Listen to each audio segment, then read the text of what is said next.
to see a baby born who's not deformed, not warped by little presents we left hidden in the dirt, courtesy of all your friends at the World Economic Forum,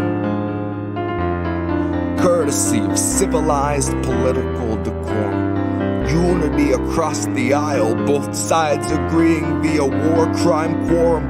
I'd like to say that when they start the midterm texts, I'll be able to ignore them, but I know myself well enough to know I'm gonna draw them all rhetorically, then verbally I'll quarter them, lyrically I'll carpet bomb and mortar them, purely via metaphor I'll bury them alive, but upside down, with the utmost blasphemy intended out of spite. Now lyrically I'll lead them by the eyes, cause lyrically I'm still beneath the ice, scratching at the surface for a purpose they deny.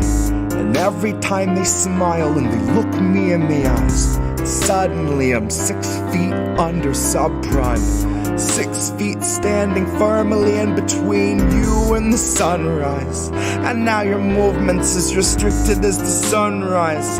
Now it's crippled into parody like Occupy. Young hearts be free, young Turks here to slowly poison hearts and minds, here to get them speaking press release in record time, here to get them standing up for AOC and every other Langley plant who sprays a coat of tax the rich across their Semper Fi. Now the skies are nice and clear, the drones are set to fly. They're following the pipeline of how the West was won to how the West declined, to how the West made debt into a genocide, to how the West demolishes a picket line, to how the West contaminates a riverside, to how the West's war crimes are glamorized, to how the West protects the kind of medical neglect that is infanticide at best and is at worst an ethnic cleansing rite.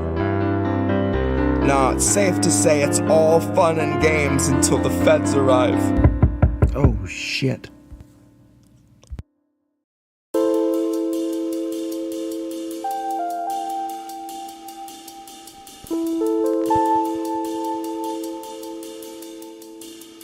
Hey, what about you, eyeballs? What did you see? It couldn't have been me, sir. I was front row in my AOC t-shirt, foie gras sucking on a press release, sir. My head down, fourth shot, good little sheep, sir. Sit down, sweetie. The adults are gonna speak first. They trust the science and they're terrified of research. Here to thank our healthcare heroes, they've been feeding to the burnout, feet first. Until suddenly they dip mid-shift, take a header off a bridge. Such a shame, they were really such a sweet nurse. Now they'll never get the card and the cold slice of pizza meant to thank them for their teamwork. Now they'll never get the baggie full of checks mixed, which would be the one reward they'd see for the moms they had to intubate, and the countless cries of grief since we've been haunted by the specter of the C-word. Now all the applause for our healthcare heroes rings a very hollow note because we played it out like Freebird. See, add the ones and zeros in our fragile checks and balances are checks for all the wealthy who have such unholy talents that we think it's patriotic that we all got zero balances. And re-elect Pelosi so she'll face our toughest challenges, which is analogous to water for a drowning man. Nancy disregards our impoverished with a spiteful and dismissive little waving of her withered hand. Cause 500,000 freezing on the streets is Biden's winter plan. And I bet you swore they told you were voting for a different man. But really all you wanted was a different man. It didn't make a fucking difference if he finishes the previous inhabitant's agenda and starts auctioning protected land. Biden's born to leap at any war a donor's check demands. Turns out that you can't cure greed once it infects a man. Once they lose respect for human life and focus all their fucking efforts on the oil baron rescue plan. Honey, what are we to Hecuba or Hecuba to us that if she's starving we should give a damn? Why should we be moved to tears if someone isn't eating? We won't even recognize that food is essential to our being. It's just us and motherfucking Israel who will not guarantee that food's a basic human right. Because starvation is our favorite tool of genocide disguised as sanctioned democratic healing.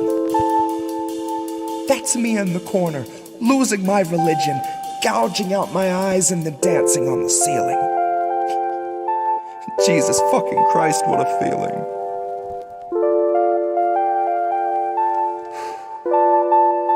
Hey, what about you, eyeballs? What did you see?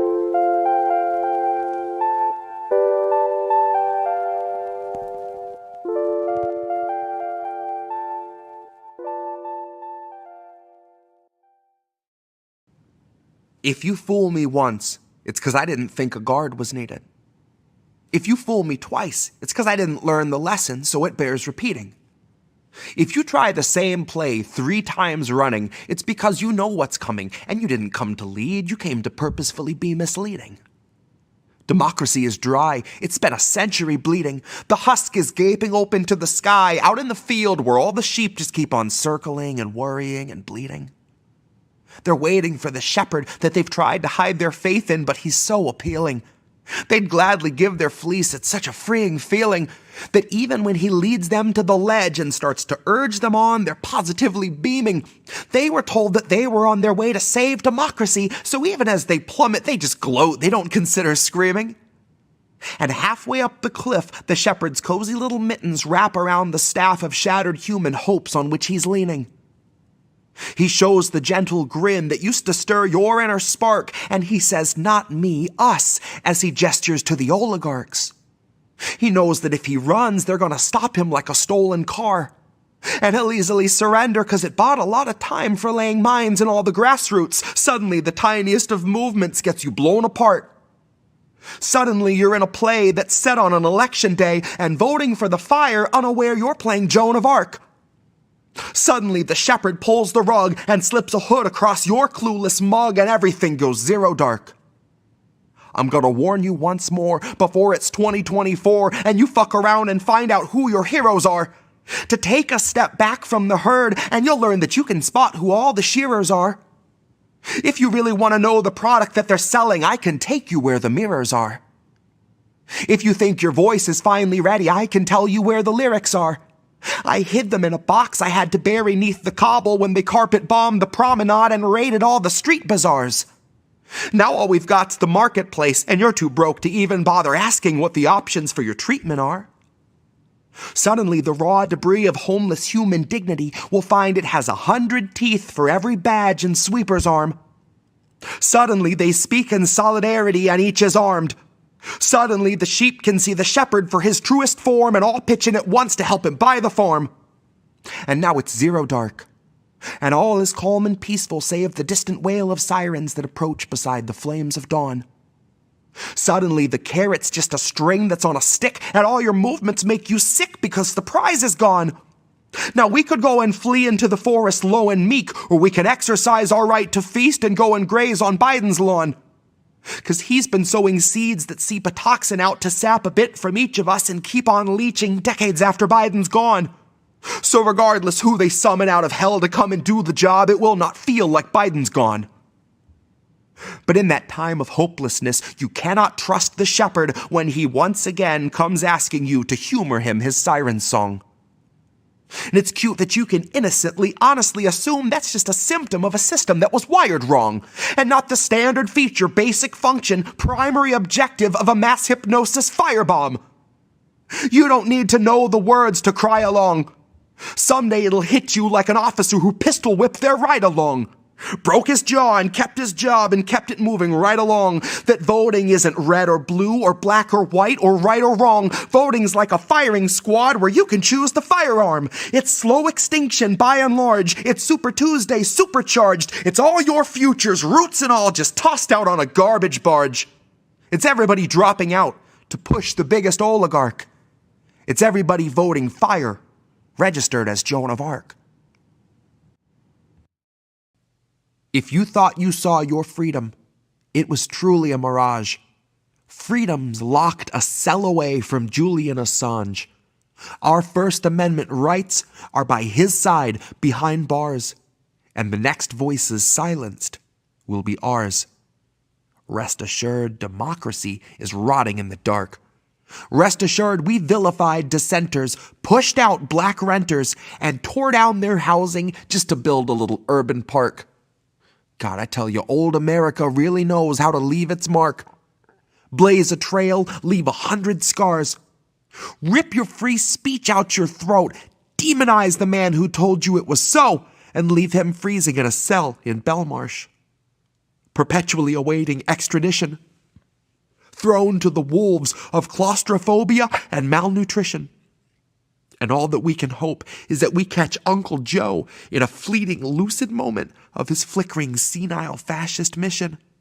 That maybe we could trick him into thinking Julian is just a sweet, blonde, middle school Christian. She got mixed up with a few bad apples, slapped with some charges, and thrown into prison. Joe would set him free without a moment's hesitation under one condition: that he can sniff her hair before she goes back to school and he goes back to business. But if Joe's just had his shots, then we haven't got a chance of getting past his black and white vision, getting past his gut reaction to appease all of his donors' sick requests and shape policy and law around corporate mandated decisions. So really, all along, I think Julian was one man standing in a tempest with the fearlessness of true conviction. And if his is the only conviction we see after he shed a light on this country's most poisonous schemes all come to fruition, and we all collectively stare at the ground because we felt like our hands were too tied beyond signing petitions, while he's tortured to death for attempting to warn and enlighten admittedly not quite the brightest of citizens, and half of this country just won't take the time to uncover the truth, or they just don't mind, so they're quick to dismiss it and say it's a difficult position. Well, then we're back to the comfort of centrist delusion. Right back to sleep for the ignorant sheep who resisted themselves into one protracted contusion, twisting themselves into knots to correct all your stimulus check-based confusion, wrapping their necks around their backs as they justify overflow migrant detention or fracking pollution. Then Kamala laughs, and the camera pans down to her shoes. And that footage is 90% of your 6 o'clock news, except for a feel-good story about a man who, at 95 years young, just made Employee of the Month at Whole Foods. And the $50 gift card means this month he'll afford his prescriptions and meals, and he won't have to choose.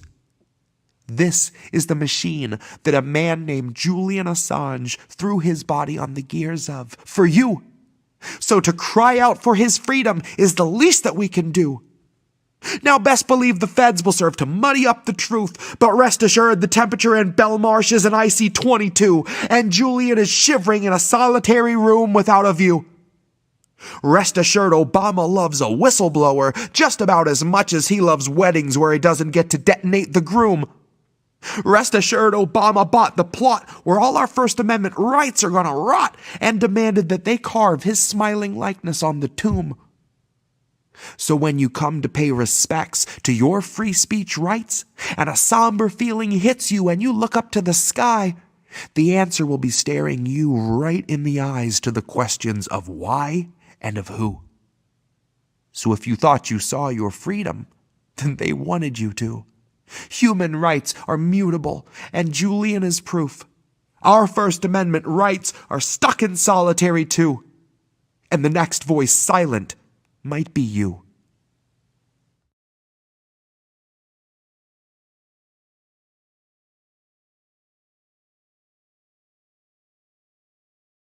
Just an off-the-cuff chat between you and me. Us. We want to talk right down to earth in a language that everybody here can easily understand. Who are these people? It's us. We're these people. I love that intro. I love that intro so much. I'm here with a different co-host this time, Oz LaFave. Hey guys, thanks so much for having me on. Friend of the show, DJ Joe Nice. How are you, friend? What's good? And you hear Nick say this all the time. The United States is the most propagandized country in the world. We are so fucked, you guys. Again, I'm sorry for being cynical, but seriously, we're fucked. We are fucked. We are well and truly fucking fucked. Just appreciate all the work that you do and the platforms that you all are providing. Hey, doing good. How are you guys doing? And as independent media, we have a responsibility to be, we don't hide our bias, obviously, but we must stay true to the facts. What's up, Pam? Cheers and salutations. Smoke 'em Nice. if you got them. But I am here with a man that I've been waiting to talk to for the last couple of years, Nico House. As an educator, what I would suggest is that, first of all, podcasts like these are made. So you need to be an example for the people and for the future, knowing that your words can actually change the future. What do you feel? What would Kwame Ture feel we would have to do? Well, politics is every day of every minute. You have to be aware of what's going on. Not voting on one day, so the vote has never meant anything. So I'm not a Democrat. See, I would call that guy the Black Obama. No. The issues that we talk about, listen to us. As always, kids, labels are bad. Stay independent. Good night, fam. INN News. What's up, everybody? Is INN News, another episode, fresh for the new year. It is Wednesday, my dudes. My camera's a little high. There we go. How are you, Care Bear? You're my co-host as always. Collin Radix-Carter. Everyone knows him. Most of the time. Occasionally, I gotta find somebody. How are you? I'm okay. That's not that often. That's not that often, though. That's every once in a while. Very much. But yeah, I'm good. Happy New Year, 2024. Yep. We're in the election year. Welcome to the So insanity expect- that will be this year. Yeah. Yeah, we were talking about this when we were prepping last night Right. for the show, that it's going to mean that we're going to talk more electoral political stuff, which we don't like doing unless No. we really have to. But I think given obviously how well I'm not going to say it's important. It's important in the sense of, I think, people being aware of what's going on and then responding accordingly. But in a larger scheme of things, not much is going to change regardless of who is going to be in office, unless people are activated and are willing to do stuff that are in the means of our control. Yep. So, yeah, but so hopefully we'll be able to talk more about that this year versus the Biden and the Nikkis and the Trumps, Right. and the Viveks and all those others that we're going to hear a lot of over the next few months.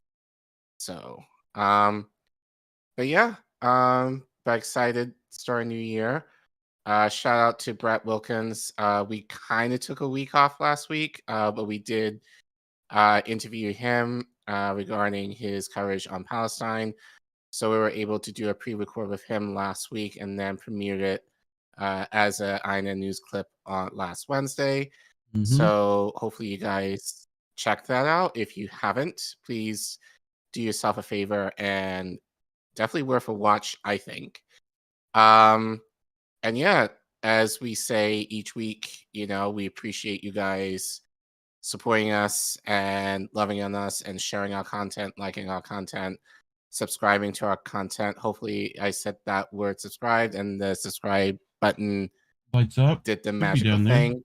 Yeah. Yeah, hopefully it should have done that. And yeah, so actually, do we want to It's after this. On the Okay. Slides. So speaking of electoral politics, as I said, we are going to talk about Biden, and we are going to talk about what a shitty year he's had this past year compared to what mainstream media might be telling you. So we're going to do a recap on how bad he was, and hopefully not hopefully, but hopefully for you guys, you will remember that. But we know our audience, so you guys are pretty much on it. But we are going to do highlights and lowlights of Biden this past year. Well, and we have then supercuts. my other story, We're getting highlights and lowlights. You know, getting some color in there, getting some layers cut in. You know what I mean? Colin's got to get that line cut in. You know what I'm saying? Shit, look at Shark. If I had hair, if I had hair, don't worry, I got enough for both of If us. I had It's all right. All right, I got plenty. And then you brought, and then you brought later this on too, right? tonight, later on tonight, we are going. This is probably one of the biggest stories this week. I know other channels did report on this today. We're going to take our spin on it too. So, South Africa actually has stepped up and is putting Israel in court in regards to their genocide in Gaza. So we are going to talk about that. And that person that you see in the thumbnail is significant because there was breaking news as to why he's there. That as we were prepping, we found it. We discovered that. So old Dershowitz, we're going to talk about that as well. Yeah. Okay. Yeah, he's been making the rounds in the worst possible way in independent media and otherwise. But what do you have? Well, week? I've got Blood Money article by McLeod, I do believe, about the top 10 protesters that are taking Israeli money and to what tune that might amount to. So quite a bit is what I will, I am prepping my $1 million Dr. Evil button for that segment. Going to be a few of those. So we're getting into that. And sad news, John Pilger has passed. Powerhouse of a journalist, and I wanted to showcase why this is so sad. So we're going to get into that at the end of the show. So, but yeah, as always, please support us. We're user funded, if we're funded at all. So you can do that there at patreon.com/Indie News Network or at Substack, indienewsnetwork.substack.com. You can find us on Rockfin, rockfin.com/INN, and Rumble. We're there too. Hi, Rumble. Rumble.com/C/Indie News Network. You can also give directly at Cash App with the money sign, Indie News Network. Very easy stuff to remember. We want to thank all our supporters. We probably got to update this list as you get added, so please remind us if we haven't. But yeah, and remember to like and subscribe if you haven't done that already, and share. Please share. We got to fight the suppression. We're all heavily suppressed out here. Leave a comment if you're watching this after we're live.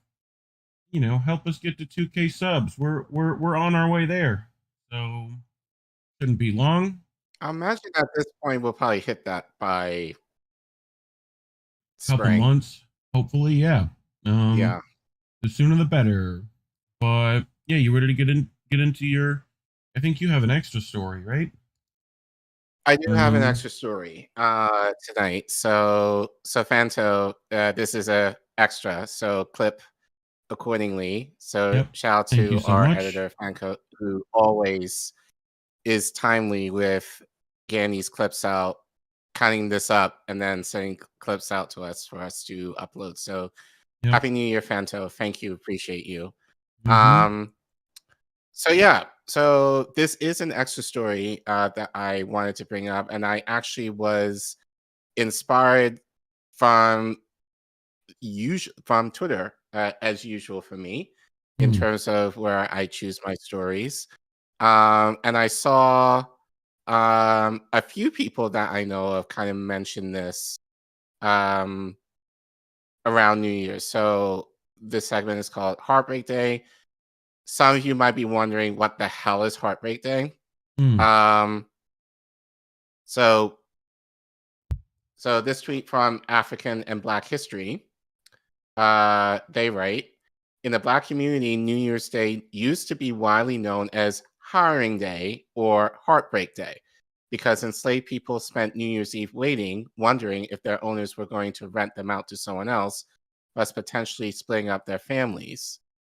The renting out of slave labor was a relatively common practice in the antebellum South and a proper practice for white slave owners and hires. So basically, so you mentioned this to me, actually, I think maybe on Monday when I spoke to you that, and actually I didn't know. So typically, slaves will get the time between Christmas and New Year's off.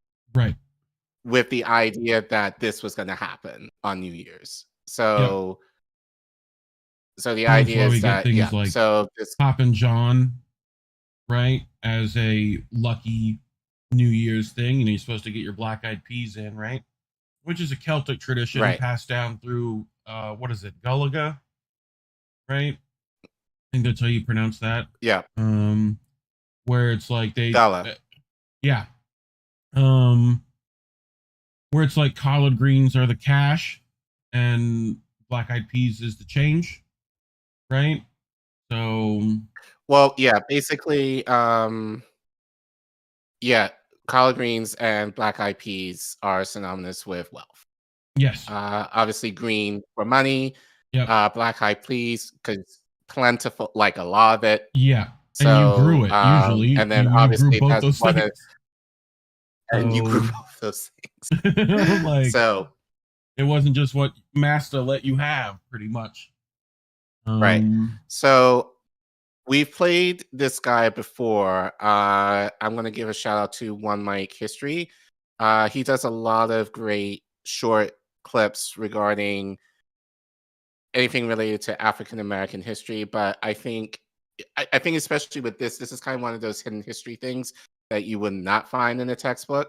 Yeah. And I think many African Americans may not necessarily know about Heartbreak Day or Hiring Day. So we're not going to play the whole clip, but we're only going to play about 5 minutes of it. But it's definitely worth looking through the whole thing. Yeah. We will. I forgot to do it, but for this. But if you're interested, we'll link this video in the description if you want to see the whole thing. But here's One Mic who talking about Heartbreak Day.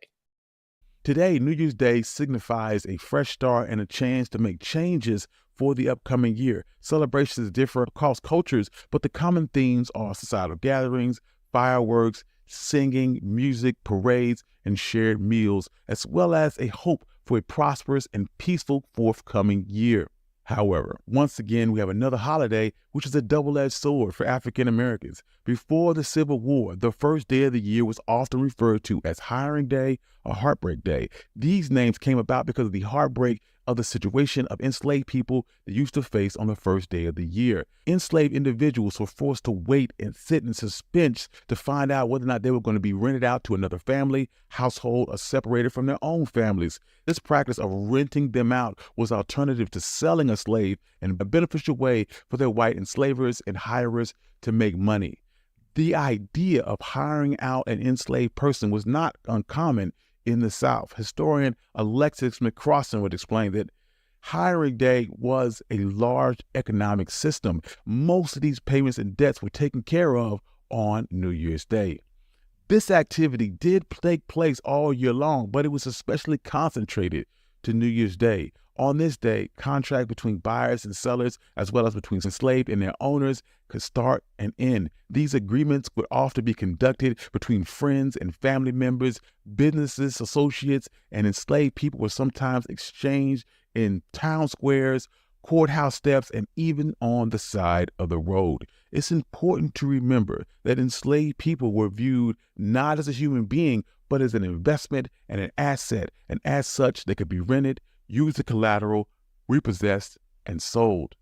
An enslaved person by the name of Lewis Clark would speak about this in 1848, stating that of all the days of the year, the slaves dreaded New Year's Day worst of any. But all of this would change on January 1st, 1863, and this was a pivotal moment in American history, but most notably for African Americans. This was the day that Abraham Lincoln officially enacted the Emancipation Proclamation. In the summer of 1862, after border states had turned down his offer for compensated emancipation, Lincoln had the realization that the key to winning the Civil War and uniting the country again was directly connected to the issue of slavery. And from that point on, Lincoln decided that dealing with slavery was going to be a crucial part of ending the Civil War. So, in September 22nd, 1862, Lincoln announced the preliminary Emancipation Proclamation. The basic idea behind this was that anyone enslaved in states or parts of states which were still rebelling after January 1st, 1863 would be set free. There was a catch, however. If any Confederate state decided to rejoin the Union before January 1st, their slaves would not be freed. As the day drew closer, enslaved people and abolitionists gathered together late at night where they held watch night events, often in churches or homes where they were safe. They kept vigil, praying and hoping for the time where the proclamation would become official. Watch night is a tradition that has its roots in Christian communities dating back to the 1740s, particularly between groups like the Methodists. It usually involved people staying awake throughout the night, praying and reflecting as they welcomed the new year. However, for African Americans, watch night had a deeper significance. As they prayed and sang hymns and read from the Bible, they awaited the break of dawn, which symbolized more than just a brand new day. It was a dawn of freedom that they had eagerly been waiting. This was a spiritual and historical turning point rather than just the start of a new year. It was a very important time, filled with hope for almost 4 million enslaved African Americans. As the years passed, Watch Night evolved to be much more than an annual remembrance of the Emancipation Proclamation and became a central event of African Americans' religious and cultural heritage. Black Americans would use their diverse religious affiliations and congregate in church on New Year's Eve for Watch Night services, and this would commemorate the spiritual gatherings as an opportunity to give thanks, reflect on the past year, and pray for guidance for the upcoming year.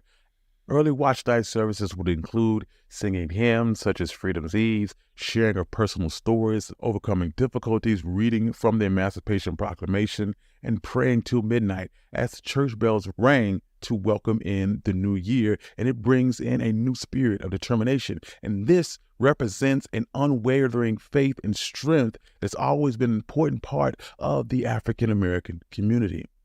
Food traditions relating to New Year's Eve in African American community are also closely tied to. Yep, because we talked about that pretty much. It didn't stop there. Yeah, we talked about that, but yeah, but I mean, cue the Oz this was just ending Oz song, "Brand New Day." I mean, just I feel like that was in my head at the end of that. You know, it's a brand new day. Anyway, but yeah, I just wanted. This was quick. I mean, it's New Year's. Yeah.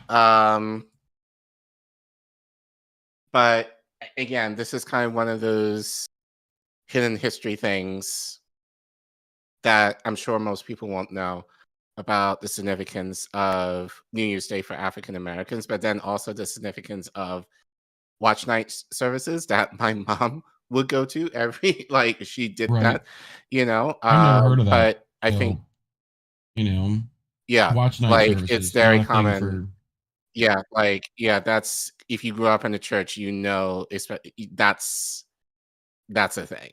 Not, you know, not so it's, my church, sir. Excuse you. You know. Well, I think just the idea of having church on New Year's Eve, yeah, right, or midnight service. So, but I think especially within the Black community, it's the idea of, you know, kind of symbolizing the idea of, oh, we're waiting for our freedom in light of what was happening to us culturally, in addition to like a new year, fresh start, and all that kind of stuff. So I wondered if anyone in chat was going to catch that. The masturbation proclamation. Yeah, I saw, yeah. yeah, I saw that. Just a little bit of AI going wrong. It's okay, we get it.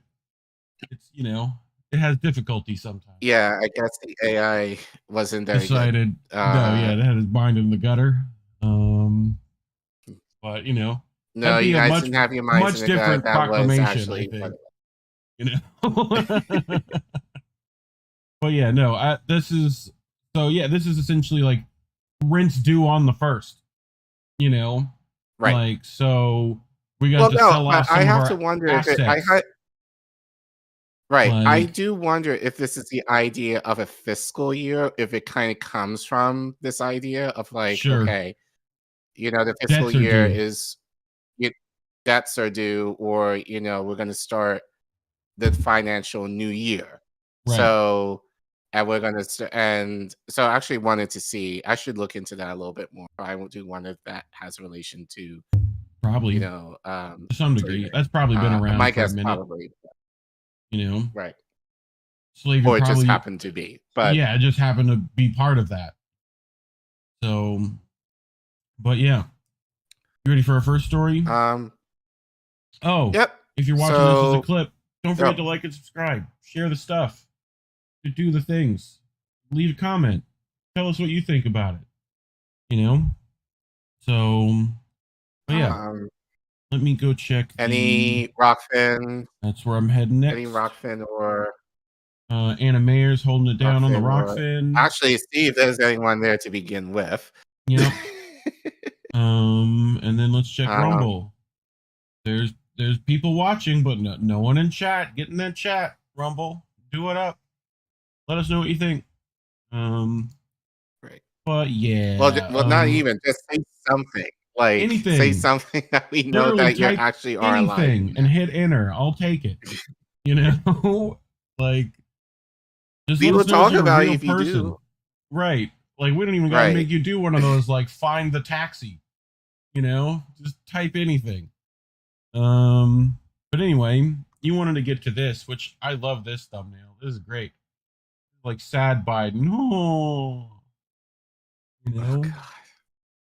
But I don't think he really cares that much. no, honestly. no, we just said such a grumpy to your face. Oh.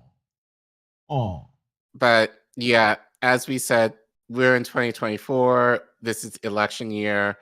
We're going to talk about elections as needed for the next few months. I came across this article from Truthout. This is an op-ed written by Mike Ludiwg, and he basically gives a report card for Biden, more or less. This is what it is. Yep. So he writes, 2023 was a bad year for Joe Biden. Voters are still upset about inflation, but it's the destruction of Gaza that can haunt Biden in 2024. So Mike continues. This is the smallest violin I have. So you know. But anyway. Polls are not a crystal ball that show us the future. Democrats learned this the hard way in 2016 when an underperformance by Hillary Clinton and the anachronisms of the Electoral College helped to deliver a surprise victory for former President Donald Trump. However, the number crunchers at 538 combined data from dozens of polls to create a solid indicator of political trends, and the numbers aren't looking so good for President Joe Biden as we close out 2023.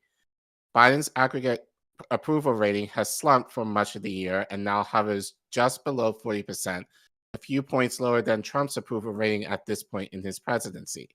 Individual polls put Biden's approval rating as low as 34%, causing panic among Democrats and never-Trumpers alike as the 2024 elections approach. Hey, come on, man. Okay. Biden's aggregate disapproval rating grew by about 4 points over the course of 2023 to 55%, but individual polls can be much more dire. Last week, a nonpartisan Monmouth University poll found that an alarming 61% of likely voters disapprove of Biden's performance. If accurate, then nearly 2/3 of the nation is unhappy with the president. Meanwhile, Trump has once again effectively leveraged his presence in the media, turning a pile of criminal indictments against him and his allies into jet fuel for a re-election campaign that is so far smashing the competition in the GOP primaries. Anything could happen after voting begins in Iowa next month, but all indicators point to a Biden-Trump rematch in 2024.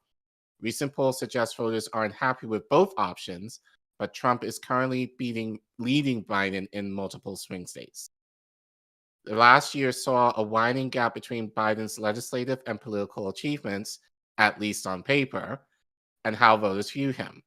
For Biden and his team, 2024 will be all about closing that gap or potentially facing defeat at the hands of an authoritarian reality TV star accused of a long list of crimes, including an alleged conspiracy to overthrow Biden's victory in 2020.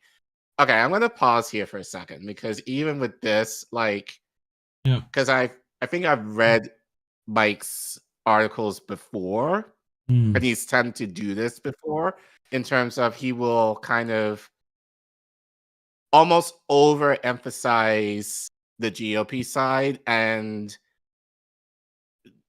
I mean, he's doing it here in terms of, obviously this is about Biden, but this is still almost kind of like, oh, Trump is authoritarian, like, the most extreme in terms of the GOP. Collin, you know what this is? This is the most election of our lifetime. It's the most election of our lifetime. So, like, I mean, come on, did you fall out of a coconut tree? Like, well, you think you just fell out of a coconut tree? Well, over the weekend, there were several people like on Twitter that called Biden, I think it was Bree Newsom actually, who called Biden a dictator. And given, I think we did talk about this with Reef last week, Brett, sorry, that, Biden went behind Congress and initiated more weapons to Israel. So, I mean, going against what your party, at least your constituents want, and going over Congress in order to supply more weapons to Israel sounds like, authoritarian / dictator to me. But you see all the Trump stands kind of being like, going to bat, and basically being like, oh, Bree is like nothing but a child of God. So I just... Well, and meanwhile, Trump wants to make a bigger FBI building. So, a lot of good that's going to do you. But anyway, digress. To make matters worse for the president, 2023 saw a deluge of calls from across the political spectrum for Biden to step aside and allow a younger Democrat to run against Trump in 2024. For many of the step aside commentators, it doesn't matter whether ageism is weaponized against Biden, who's only a few years older than Trump, or that people who talk to pollsters appear unaware of the president's many legislative accomplishments. Not just ageism. Why did I pick this art? I don't know. Like, we could talk shit about it either way. Like, it's the bro can barely stand. Like, and go back and listen to him. We're gonna do that later tonight. We're gonna go back and listen to him speak.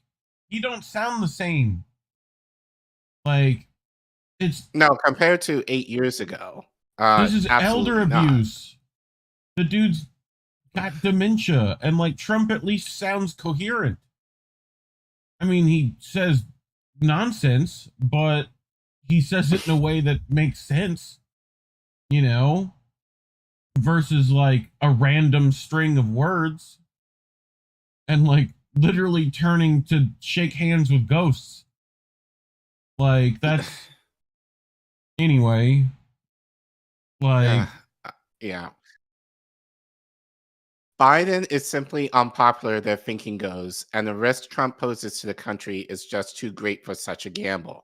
Why not bow out gracefully and become a hero for younger voters by passing the torch rather than dig in for another mudslinging fight with Trump? To who? Kamala? No, probably something like what's his face from California? Newsom. Yeah, Newsom. Yep. Who has been... Knowing the Democrats, they'd probably choose someone like Nikki Haley at this point. So, like... I got 141 and 2/3 chance of winning. Yeah. Like, there are zero indications that Biden will step aside, but he appears to be baffled by the poll numbers, as are his centrist supporters within the Democratic Party and the Never Trump camp. How could a president who passed historic pandemic relief and infrastructure legislation? Oh God. Again, guys, I'm so sorry. I thought this article would sounded good, at least when I looked at it, and now reading it out loud, I'm just kind of like, no, it's I get, this is where the people are at in their heads, and it's okay. They'll figure it out, you know. So, how could a president who passed historical pandemic relief and infrastructure legislation, despite a bitterly divided Congress, be trailing in the polls to the likes of Trump? I wonder. For much of 2020, okay, I think he's going to go into it. I think, yes, I hope he's kind of being facetious for most of this, but for much of 2023, the conventional answer to this question was, is the economy stupid? According to this theory, Biden can point to macroeconomic improvements such as lowering unemployment rates, but voters still remember a time when prices for everything from groceries to a new home were lower. There's always the macro, and then there's the micro. So the theory goes, voters are punishing Biden as Republicans smear the president with misinformation any chance they get. And because I think last year I wrote a tweet, which for me went viral. I think I talked to you about it. I basically said, under Trump financially, you did better. I was doing a lot better. You know, even though I was making less money. And most people agreed with me. But then there were a few that were like, basically, how dare you say this? You know, like, Trump is bad. Like, there's no possible way. I'm like, look, I know my bank account. Like, everything was a lot cheaper, at least when Trump was president. And I wasn't saying that to show, like, I like Trump. I was just making the call, like, we're under inflation right now. Yeah, I make more money now, but everything is a lot more expensive now than they were 3 years ago. So look at my African American over here. Look at him. Are you the greatest? Do you know what I'm talking about? Okay. So, you know, at least right now I'm breaking even, you know, which I know I'm very privileged to say that.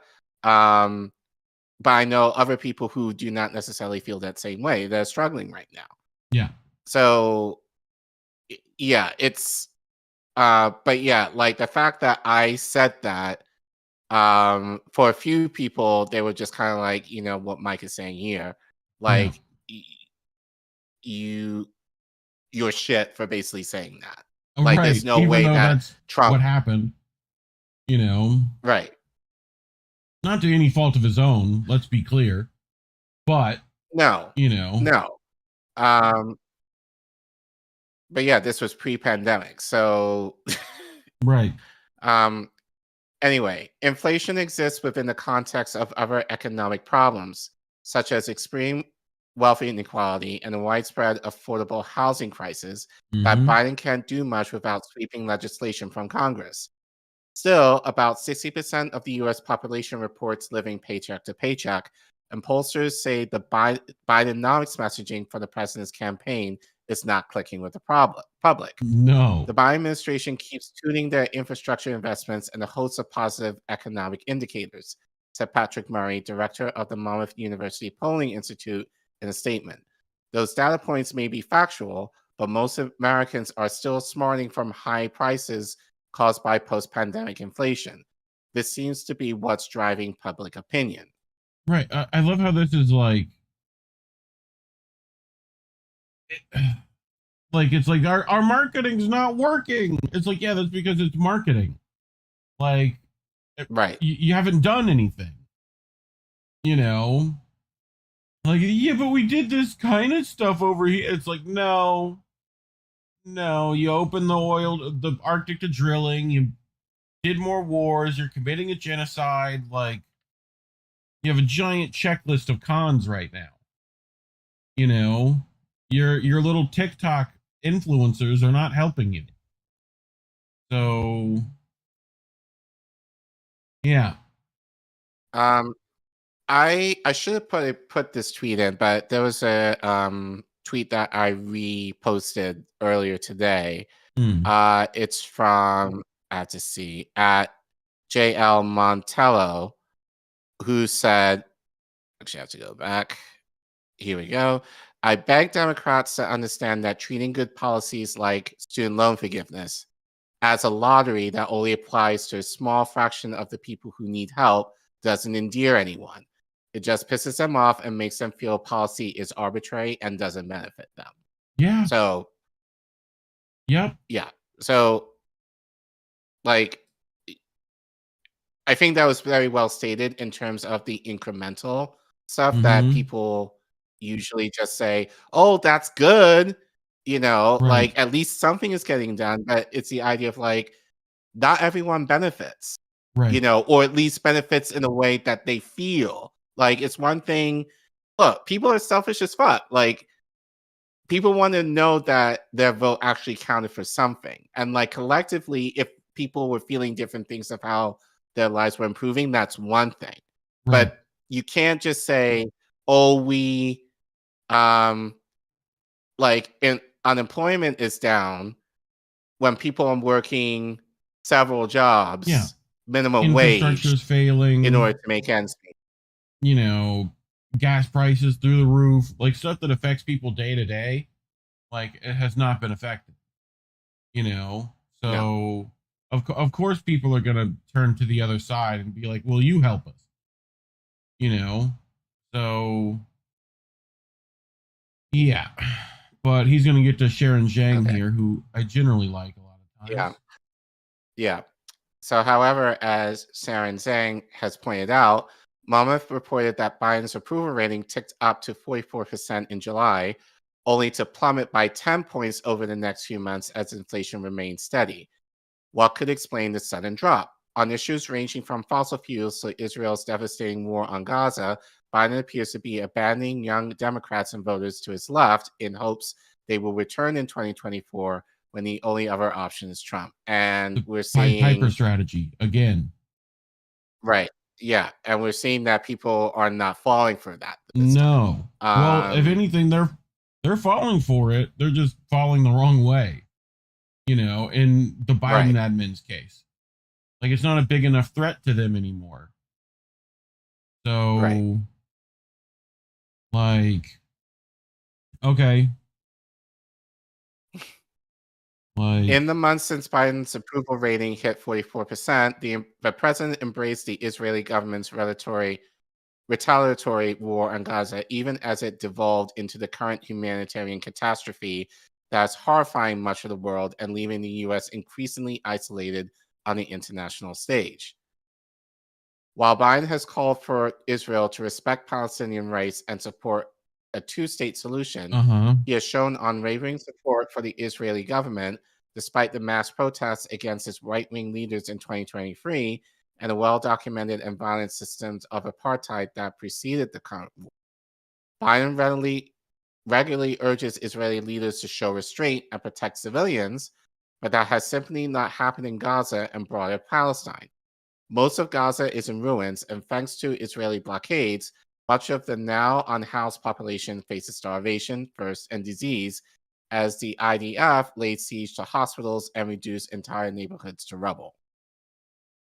While U.S. ally Israel suffered a bloody terror attack on October 7th that claimed 1,200 lives, Biden has put his name on a war that is devastating civilians like no other conflict in modern times. Again, we talked about that with Brett last week. Watch that clip. Reports of alleged war crimes by Israeli forces continue to pile up, and hundreds of civilians reportedly die in the conflict each day. Actions speak louder than words. Even as he criticized Israeli leaders for indiscriminate airstrikes that kill civilians, Biden has gone around Congress to deliver weapons to the Israeli military.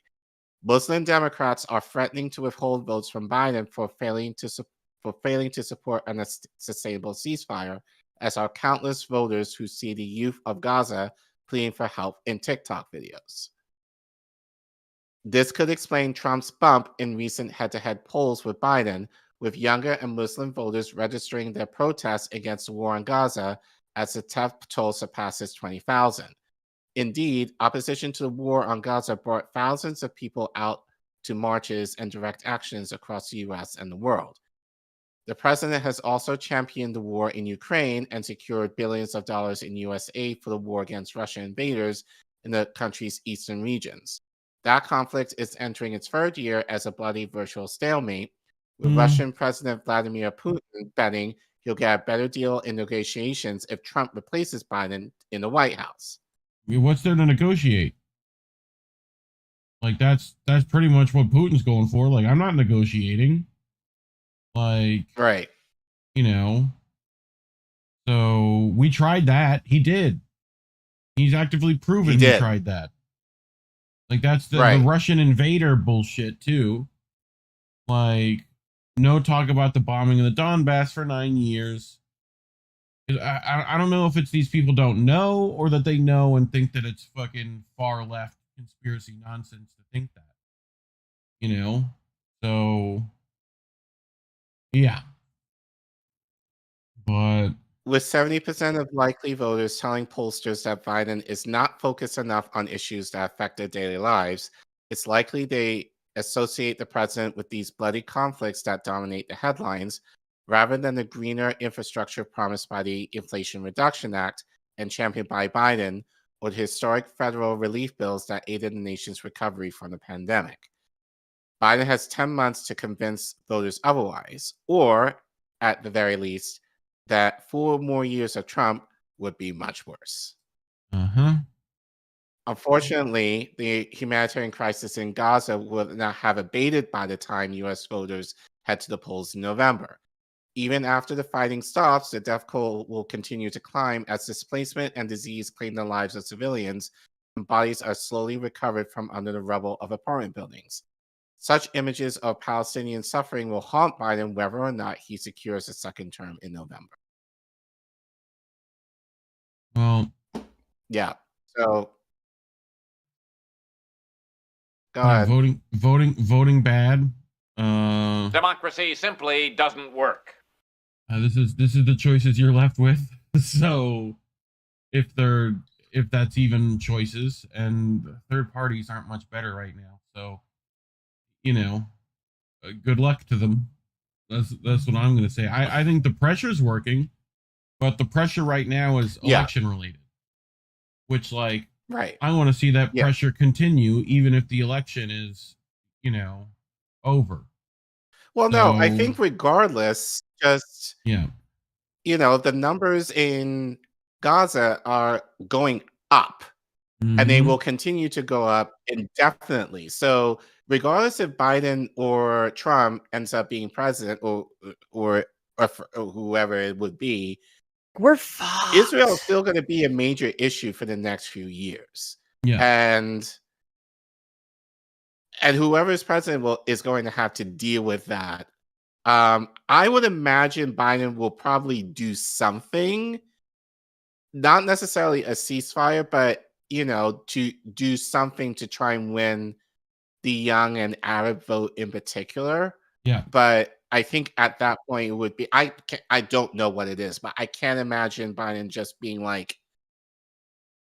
just blasé about it and not try something. Or at least in rhetoric, say something. Somebody will tell him. I mean, the issue is that AIPAC lobby is just as connected to him as everything else.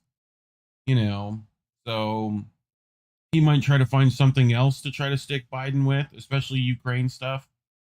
He seemed to push him on that, but oh well.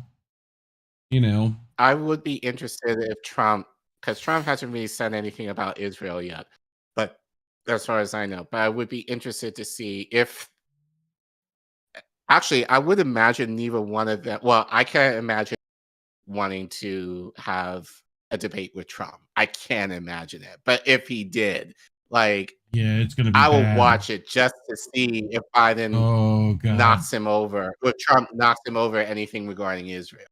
Yeah. But I say that knowing that Trump is also like a pawn for Israel too. But Trump doesn't give a shit. Like he will just say whatever that fits that will look good to him in the moment, even though he's shit himself. So, but yeah, I think it'll be very interesting over the next few months to see over the next year. Strap in. It's going to be a ride.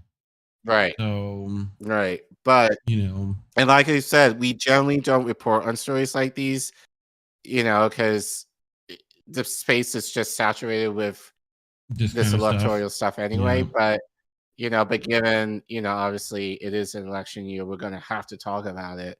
And we are going to talk about it a little bit more. But as I said, I'd be more interested to see like groundwork as a result of, a lot of these policies that Biden allegedly is doing, as Mike said on paper, how they failed for most people and how people will respond to that. So that's actually something that I'm more interested in is how people are going to respond in kind in the fall when it's time to vote. Let us know what you think. Put them in that comment section right there below. Hit the like and subscribe while you're scrolling that way. And just share. We appreciate any help we can get. We're heavily suppressed. Sharing the stream always helps. Get new people here. We're trying to get to 2K subscribers. We're almost there. So hit that button, help us out. Let's check Rumble. Rockfin. Anna Mayer's still holding it down. Saying they're all ghosts, Reef. Like, yep. I feel you. All right. You ready for our next one, Care Bear? Yeah. This actually might be a fun story. So, like, if you want to share what it is, and I'll be curious to see what people in the chat think. So we're going to talk about. You want to explain the premise? Blood money. So this is a piece out of Mint Press from Alan McLeod. The top 10 politicians taking the most Israeli lobby cash. Right? Very clickbaity title, McLeod. I like it. Like it a lot. Yes, you were saying? So let us know in the comments who you think the top 3 or the top 5 politicians are. Yep, and we're gonna start off with right at the top. Right at the top, we're going for a little bit of intro. So as the Israeli attack on Gaza, Lebanon, and Syria intensifies, good on you, McLeod, for including those two. The U.S. public watch in on aghast. A new poll finds the Americans support a permanent ceasefire by more than a 2-to-1 ratio, including the vast majority of Democrats and a plurality of Republicans. Okay? So, and yet, despite this, the only 4% of elected members of the House support even a temporary ceasefire. And the United States continues to veto UN resolutions working towards ending the violence. Walter Hickson, historian concentrating on U.S. foreign relations, told Mint Press, unfettered support for Israel and the lobby consistently puts the United States at odds with international human rights organizations and the vast majority of nations over Israel's war crimes and blatant violations of international law. The current UN vote on a ceasefire in Gaza, which the U.S. vetoed, is just the latest example. Here, Hickson is referring to the pro-Israel lobby, a loose connection of influential groups that spend millions on pressure campaigns, outreach programs, and donations to American politicians, all with one goal in mind, making sure the United States supports the Israeli government's policies full stop, including backing Israeli expansion, blocking Palestinian statehood, and opposing a growing boycott, divestment, and sanctions movement at home. So, internationally, Israel has lost virtually all its support, but it still has one major backer, the U.S. government. Part of this is undoubtedly down to the extraordinary lengths the lobby goes to secure backing, including showering U.S. politicians with millions of dollars in contributions. In this investigation, Mint Press News breaks down the top 10 currently serving politicians who have taken the most pro-Israel cash since 1990. Going back to the 90s, baby. Number 1, Joseph Biden, to the tune of $4,344,264.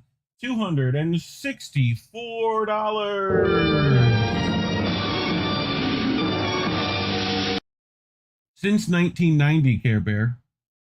Okay, so the largest recipient of Israel lobby money is President Joe Biden.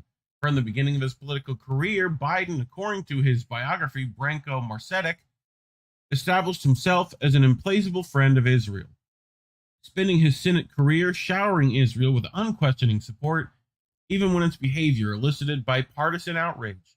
The future president was a key figure in securing record sums of U.S. aid to the Jewish state and helped block a 1998 peace proposal with Palestine. Oh, I thought this all started on October 7th, Care Bear. What was that? Yeah. 1998? Okay. 1998.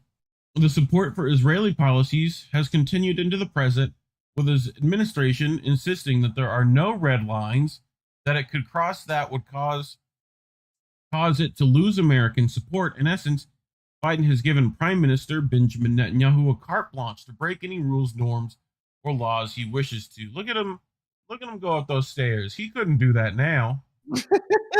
Right? Like he'd be fucking high stepping up those stairs. Look at that.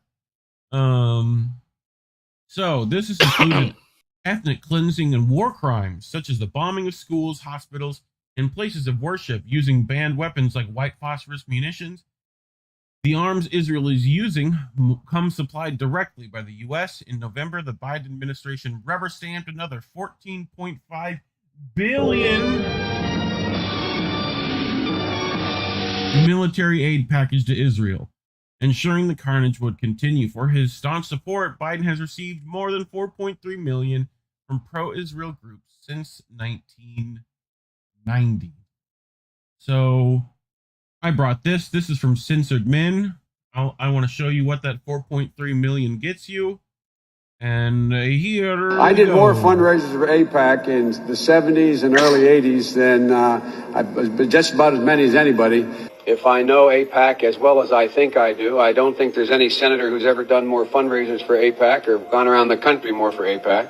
And my father pointed out to me I did not need to be a Jew to be a Zionist. For I am. Israel is essential to the security of Jews worldwide. Israel's legitimacy and our support for it is not a matter of debate. It is not a matter of debate. Don't raise it with us. Do not raise it with us. It is not negotiable. There's no apology to be made. None. It is the best $3 billion investment we make. Were there not an Israel, the United States of America would have to invent an Israel to protect her interest in the region. I say again, you need not be a Jew to be a Zionist. You know, I used to say early on when I was a kid, I'd say, when I was a young senator, I'd say, if I were a Jew, I'd be a Zionist. I am a Zionist. You don't have to be a Jew to be a Zionist. Israel is the single greatest strength America has in the Middle East. I always say to my friends when they say those things to you, I say, imagine our circumstance in the world were there no Israel. How many battleships would there be? How many troops would be stationed? Progress occurs in the Middle East when everyone knows there's simply no space between the United States and Israel. There is no space between the United States and Israel when it comes to Israel's security. The security of Israel and the United States is inextricably tied, and we will never, ever, ever abandon Israel out of our own self-interest. So yeah, what you send me? I sent you a clip from Twitter, Jesse. I kind of read through this last night, but Okay. if you mention this person, it's Nancy. It might be a Okay. good clip to show. So Sure, I'll play that. I don't think it mentions Nancy, but she is in the same she's pack up that there. supports Like, probably Chantel not Brown that high, but like supports her. So right. We'll get to that in a bit. I have said to people when they ask me if this Capitol crumbled to the ground, The one thing that would remain is our commitment to our aid. I don't even call it aid, our cooperation with Israel. That's fundamental. I have said. Okay. So, okay, keep When they asked me if this capital crumbled to the ground, the one thing that would remain is our commitment to our aid. I don't even call it aid, our cooperation with Israel. He doesn't even call it aid. So, cooperation with Israel. But yeah. With your money, folks. Yep. So that's Joseph Biden. On to the next one. Robert Menendez, $2,483,000 and $205,000. $2 million, $2.5 million. $2.5 million. You know, we're just gonna round up that one.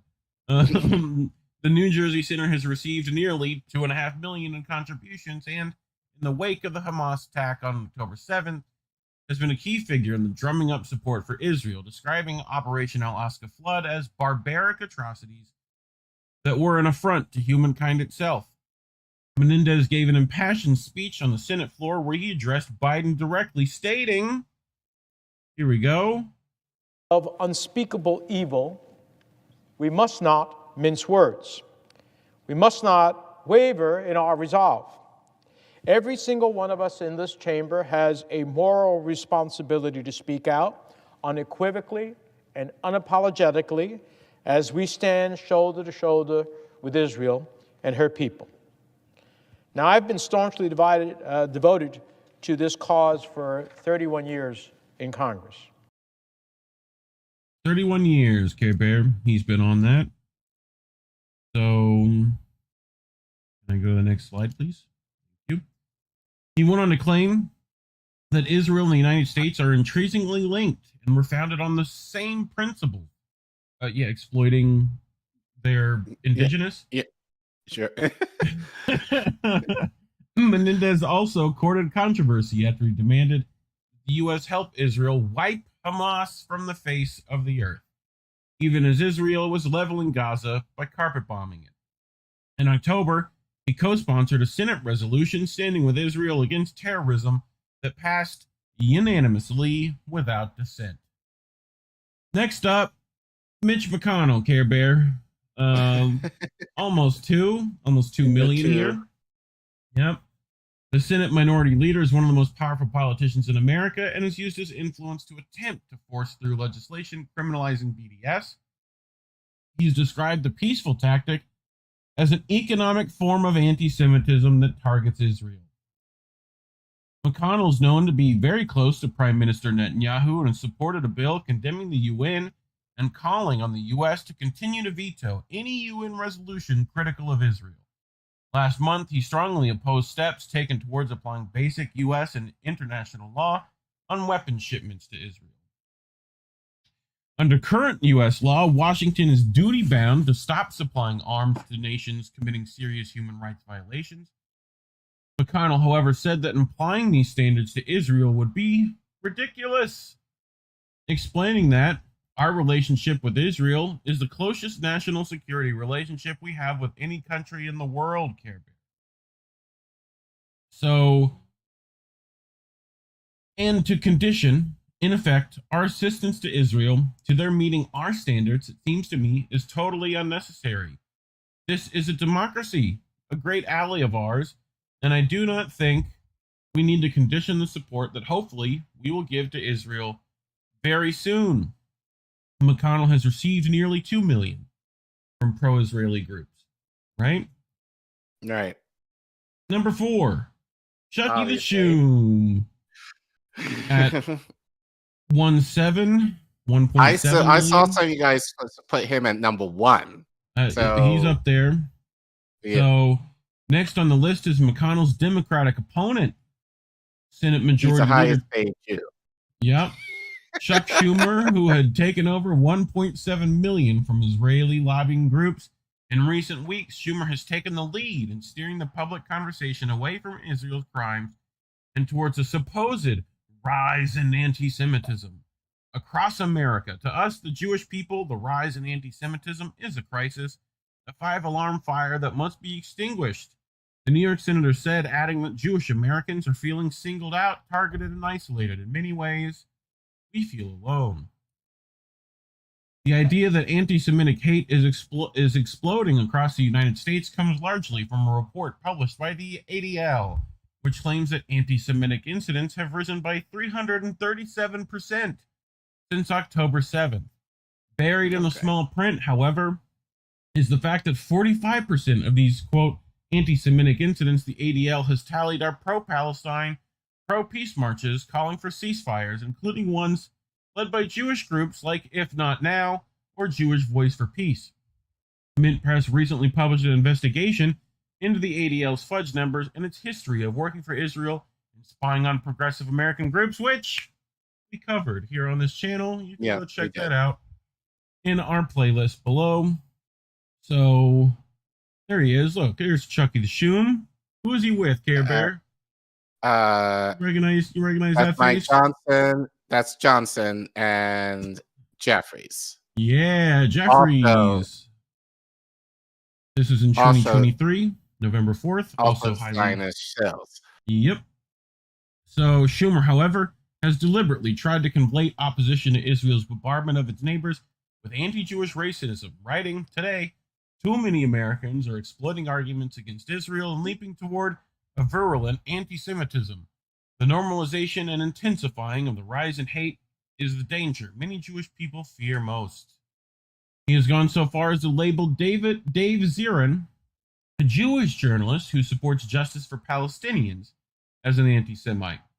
As Senate Majority Leader Schumer has used his influence to push through military aid packages to Israel, even as it carries out actions many have labeled war crimes, writing that one of the most important tasks we must finish is taking up and passing a funding bill to ensure we, as well as our friends and partners in Ukraine, Israel, and the Indo-Pacific region, have the necessary military capabilities to confront and deter our adversaries and competitors. Taiwan, he's talking about you. Pay attention. He added that senators should be prepared to stay in Washington until we finish our work, and that they should expect to work long days and nights and potentially weekends in December until the deal was done. Up next, Steny Hoyer at 1.6 million. Former House Majority Leader is one of Israel's most vocal supporters in the House of Representatives. Hoyer has demanded that Congress must immediately and unconditionally fund Israel. God, sounds like RFK. Thereby giving the Netanyahu administration the green light to do whatever it pleases. An ardent Zionist, the Maryland native explained that he believes it is the world's duty that set aside a land that Israel has occupied for millennia. Huh? What? Occupied? Strange. And said, this is your place of security. This is your place of sovereignty. This is your place of safety. Oh, if it's so safe, what are you worried about there, guys? Earlier this month, Hoyer also voted in favor of a bill stating that anti-Zionism is inherently anti-Semitic, thereby declaring all criticisms of Israel to be invalid and racist. Hoyer has received more than 1.6 million in donations from pro-Israeli lobbying groups. Next up, Ted Cruz. Over his career, the Texas Republican has received 1.3 million from the Israel lobby after October 7th. Cruz sprang into action, announcing that it was critical that every American support Israel 100%. Israel is going to be demonized by Democrats and the current corrupt corporate media. Doesn't sound like they do that there, Ted, but, okay. We need to make clear that Hamas is using human shields. We've covered that that's complete and utter bullshit. And Israel has the right to defend itself. Cruz said, hitting many of the classic pro-Israeli talking points. Cruz also went above and beyond in the defense of Israeli crimes in a bizarre interview with Breaking Points' Ryan Grimm when asked if he opposes Israeli officials suggesting a nuclear attack on Gaza. Cruz replied, don't worry, guys. I didn't make you listen to Ryan Grimm. Just Ted Cruz. Just Ted. I condemn nothing that the Israeli government is doing. I stand with the people of Israel. And let me explain. There is a qualitative difference The Israeli government does not target civilians. They target military targets. Are you sure about that? Unless he's talking about Palestinians as military targets, which I'm sure he meant. Are you sure about that? Like, you know, it definitely targets their own civilians, but, you know, I digress. So I condemn nothing that the Israeli government is doing. The Israeli government does not target civilians. They target military targets. There's no military on the face of the planet, including the U.S. military, that goes to the lengths that the Israeli military goes to avoid civilian casualties. I mean, just lie. So I guess the 20,000 who are dead now were just military targets. Yes, all of them. So when confronted with statements from the IDF directly refuting his point from the IDF, noting that their focus is on damage, not precision, Cruz flipped his answer around, replying, yes, damage to Hamas, to terrorists. And when Grimm gave him more statements from senior IDF officials explicitly contradicting his previous statement, Cruz retorted, that's simply not true. They are targeting the terrorists, thereby defending the IDF, even from itself. Okay. Next up, Ron Wyden, right? At $1.2 million. Senator Ron Wyden, Democrat from Oregon, has been one of Israel's staunchest advocates in Washington, supporting President Trump's decision to move the U.S. Embassy to Jerusalem and opposing BDS in all its forms. Remember Trump wanted to do that? You remember? Okay, I remember. Yeah, I do. In 2017, he co-sponsored a bill that made it a federal crime, punishable by a maximum prison sentence of 20 years. For Americans to participate in or even encourage boycotts against Israeli and illegal Israeli settlements. On the settlements, he was one of the most vigorous opponents of UN Security Council Resolution 2334, which described them as a flagrant violation of international law. For his trouble, Wyden has received $1,279,376 from pro-Israeli groups. Everyone's favorite Dick Durbin, at $1.1 million. In some ways, Dick Durbin owes his political career to the Israeli lobby. In 1982, the then obscure college professor benefited enormously from AIPAC money to defeat incumbent Paul Findley, a strong proponent of the Palestinian people. The Illinois Democrat has called for immediate military aid to Israel and co-signed a Senate resolution reaffirming Washington's support for Israel's right to self-defense in the wake of October 7th. Despite this, he's angered some in the pro-Israel crowd by supporting President Obama's initiatives to reduce tensions with Iran and has now come out in favor of a ceasefire in Gaza. I guess you're not getting enough money there, Dick? Is that right? You want to get to like Ted Cruz's numbers, maybe? So, number 9, Josh Gothamer, right, at $1.1 million, despite only being in office since 2017. Okay, Gothamer has already received more than $1.1 million from pro-Israeli lobbying groups. The New Jersey congressman has served as a pro-Israeli attack dog in Washington, co-sponsoring the bill, equating opposition to Israeli government policy with anti-Semitism, and introducing legislation to block and criminalize boycotting the state of Israel. In the wake of October 7th, Gottheimer has attempted to cancel a number of public figures. Earlier this month, for instance, he tried to pressure Rutgers University into calling off an event on Palestine featuring former CNN anchor Mark Lamont Hill and organizer and journalist Nick Estes, both of whom support Palestinian rights and statehood. Almost like some people did with the Harvard person recently, right? Yes. So Gothamer speaks at the American Zionist movement in Washington, D.C. on December 12th, 2018. Right? Just in case people wanted to know where he stood. Gothamer has even caused rifts within his own party, attacking the small progressive wing of Democrats who have failed to toe the line on Israel and Hamas. Last night, 15 of my Democratic colleagues voted against standing with our ally Israel and condemning Hamas terrorists who brutally murdered, raped, and kidnapped babies, children, men, women, and elderly, including Americans, which we know is more bullshit. They are despicable and do not speak for our party, he wrote, making a number of highly incendiary and questionable assertions. Number 10, Chantel Brown. At 1 million, almost even, perhaps no other political case reveals the power of the Israeli lobby than Chantel Brown. In 2011, Nina Turner, Democratic Socialist National Co-Chair of Bernie Sanders' 2020 election campaign, and an outspoken advocate for justice in Palestine, ran for election in Ohio's 11th congressional district. Her opponent was the little-known but strongly pro-Israel Brown. Brown received more pro-Israel money than any other politician nationwide during the 2-year election cycle. However, helping her overcome a double-digit polling deficit to defeat Turner, over $1 million was spent plastering Cleveland with attack ads against Turner. In her acceptance speech, Brown praised Israel and later thanked the Jewish community for helping me get over the finish line. Since then, she has supported Israeli actions in Gaza and rejected the idea of Israel as an apartheid state, writing, "Let's be clear, Israel's not an apartheid state. Any mischaracterizations otherwise attempt to delegitimize Israel, a robust democracy, and will only serve to fuel rising anti-Semitism. I will always advocate for a strong U.S.-Israeli relationship founded on our shared values." Which sounds are what? like there's, well, we talked about that earlier, you know.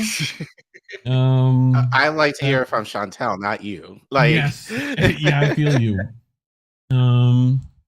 So just in case you remember these, right? This is DMFI pack, which I'm going to pull up here on another monitor while everyone looks at this graph. That's how much they spent to oppose Turner, right? Up to literally 1.2, right?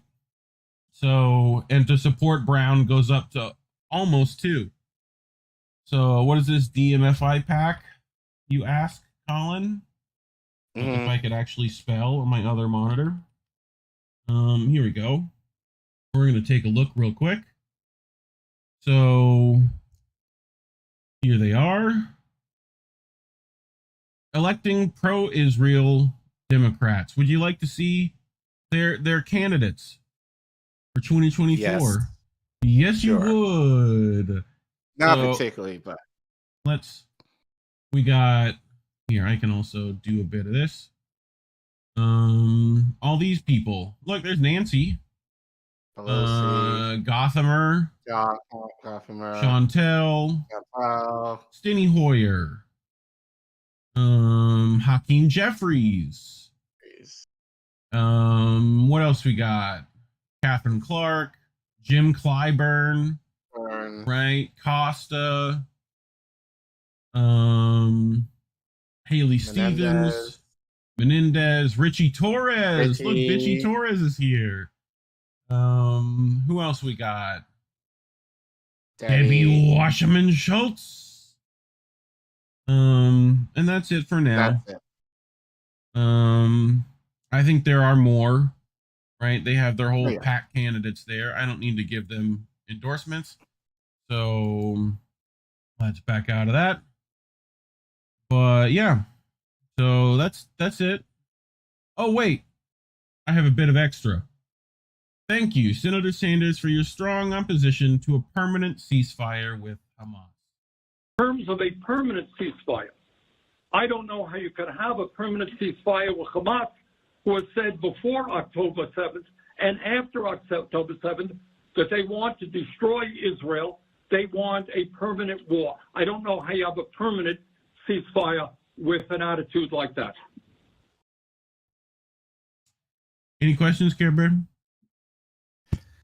I mean, I should have took a calculator and totaled up all of that, but I would imagine that was around 10. Yeah, 10 million. 10 million. Yeah, at least. Around that. And that's just what's out in the open. Right. So you can give 10 million to politicians to promote your Zionist views, but not on healthcare, not on education, not on, fill in the blank of something that would be popular. But more or less the bullshit that we're seeing in terms of Israel right now. Like, it's, I mean, we've talked about this, but it's just amazing how it's actually really fascinating to see how the Israel lobby is so organized and so powerful that they have this grip on pretty much every single one of our congressmen, women, and senators in government. And even if for politicians who are not vibing with Israel lobby at all, they're still affected by it. But yeah, it's just amazing of this money that's going to waste and not on things that really matter for the American people. Like, that's what's just fascinating to me out of all of this. I mean, it's not surprising given what we reported on, and I know Sabi has talked about this in depth. I know Ariane has talked about this in depth. I know Due Distance has talked about this. So independent media, we've talked about like just the corruption, regarding the Israel lobby as far as these politicians. But it's still amazing that, the dissonance in terms of you're able to do this, you're able to rally behind a country in the Middle East and nothing in this way for our own needs here. Yeah. Like, that's just what's amazing to me. Mm-hmm. Well, let us know what you think. Who else do you think should have been on that list? Leave it in the comment below. Share this video, share this stream. We appreciate all the help we can get. We're trying to get to 2K subscribers, so hit that subscribe button. Right next to it's the like button. Those should be lighting up, I think. Isn't that how it works? If I say like and subscribe, those things are supposed to happen. Yeah. So do that. We got a couple of tips on the Rockfin. Yay! Tipped $3 because you're loved and appreciated. Fuck Biden, fuck Zionists, fuck all those complicit in keeping Assange in prison. Who is that? Animairs. Okay. In prison or extracting all the workers' wealth. I'm sure many of those are the same. And then Dave Burt tipped $2, said, thanks, in. No, thank you. Thank you for giving us $2 of your hard-earned money. So, yeah. And on the Rockfin, with Shigo, said, rip John Pilger, a true legend. We'll get to that as our last story. So, yep. Couldn't agree more. Yeah. You ready for your next one? Yeah, this is actually somewhat good news, but more bullshit within the good news. So I titled this South Africa Anti-Semitic, since we talked a lot about anti-Semitism, the last few weeks, and especially with your previous segment. What do we mean? So very happy to see a lot of people in independent media reporting on this today. This is, I'm gonna Frankenstein this segment, but it'll make sense why. But this first part is from Common Dreams. This article is written by Julia Conley, and she writes, as death toll in Gaza rises, Israeli officials fear possible genocide charges at ICJ. In general, it's hard to prove an intention of genocide because no public statements to that effect are made during the fighting, said one expert. But these irresponsible statements about erasing Gaza will require Israel to explain why they don't reflect such an intention. Good morning, Julia. So she continues, top officials in the Israel Defense Forces and Israeli government have reportedly been warned by a top legal expert that the International Court of Justice could issue an injunction requiring the country to halt its bombardment on Gaza following a motion filed by South Africa last week. Haaretz reported that the Israeli security establishment and the state attorney's office are concerned that the court could soon take action to force a ceasefire to protect civilian lives. IDF Chief of Staff Herzl Laviv, I guess it's Levi, yes. Alev? Yeah. Whatever. Is among those who have been warned that South Africa's petition could be successful. Yeah, the outlet reported, and a hearing on how the government should deal with the matter was held Monday at the Israel Foreign Ministry. As Common Dreams reported last week, South Africa sent its complaint to the ICJ that it is gravely concerned with the plight of civilians caught in the present Israel attacks on the Gaza Strip due to the indiscriminate use of force and forcible removal of inhabitants, and called on the ICJ to take action to force Israel to immediately cease its attacks on Gaza's 2.3 million residents. They're like, come on, you don't have to kill that many civilians for an apartheid. We managed, you know? So, yeah. So shout out to Crab. He says, I think it's a distraction. What they're going to do, they need 9 countries. Well, that might true, but you know, but this could be a pop off. Yeah, you know, in terms of, I would like to think, I would hope, right? You know? And I think especially since the majority of countries, you know, especially civilians, are against what Israel is doing, it will kind of force their hand on other countries. I would say, argue in the global South, either Malaysia or Turkey also joined on this, right? I think Turkey is also joined on this as well. I think from what I heard today. And I think the Hague said it wants to get involved here too, which, okay. So I'm not sure what that does, but. Well, I think, yeah, distraction, but I think in this way, Crab, in the best possible sense. Because this will be in the media for a bit. Yeah. I hope, at least in our media. Yeah. So I think it's a good thing in that regard, but we will see. At least 21,978 Palestinians have been killed and 57,697 have been injured in Israeli air and ground strikes on Gaza since the IDF began its bombardment in retaliation for Hamas's assault on southern Israel on October 7th, which killed 1,139 people. Top officials in Israel have made numerous statements suggesting their overarching goal is to clear Gaza and the West Bank of all Palestinian residents, with National Security Minister Itamar Ben-Gvir saying Monday that the fighting presents an opportunity for Gaza residents to leave and for Israel to expand its settlements in the occupied Palestinian territories. Like previously, them saying this openly, like what? Oh yeah, you know. And we got and that we'll get more into this later. Yeah. But previously, Prime Minister Bibi said the so-called voluntary immigration of Palestinians is a goal, while President Isaac Herzog said all civilians in Gaza are responsible for Hamas's attack, and Defense Minister Yoav Gallant said the military would collectively punish Palestinians in Gaza, whom he called human animals, for the October 7th attack.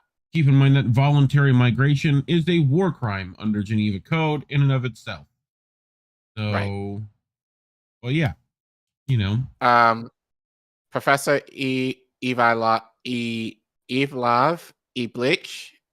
Sure. Lieblich. Iblich, an expert on international law at Tel Aviv University, told Haaretz that such statements could be viewed by the ICJ as evidence of intent to harm civilians in Gaza. Yeah. Genocide is a violation, the proof of which court requires 2 elements.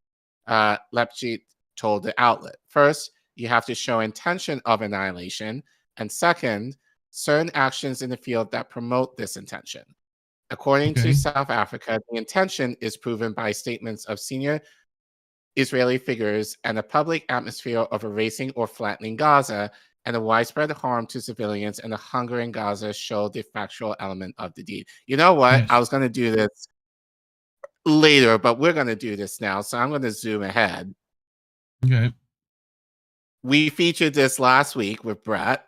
Yeah. I think, no, it's not this one. Next one. We're going to use this one. So we featured this with Brett. This was what I pulled from Twitter handle Bruno Marques, I guess it's Portuguese. But again, the idea is that there needs to be intent. Yep. Here's your intent. Just remember what Amalek has done to you, says our holy Bible. We do remember, and we are fighting. The dangerous now go and smite Amalek, utterly destroy all that they have, and spare them not, but slay both men and woman, infant and suckling, oxen, sheep, camel, and ass. 1 Samuel. It's an entire nation out there that is responsible. It's not true. This rhetoric about civilians not aware, not involved, it's absolutely not true. There will be no electricity, no food, no water, no fuel. Everything will be closed. We are fighting against human animals. We are acting accordingly. By the constant concern which the world is showing for the Palestinian people, and is actually showing for these horrible, inhuman animals who have done the worst atrocities that this century has seen. You're fighting against human animals. Gaza won't return to what it was before. We will eliminate everything. Human beasts are dealt with accordingly. Israel has imposed a total blockade on Gaza. There are Israelis who describe the Palestinians in Gaza as animals, or less than animals. I do not equate them with animals, because that is an insult to animals. That is your opinion, Dr. Mordecai. Finish them off quickly and leave no memory of them. Erase them, their families, mothers, and children.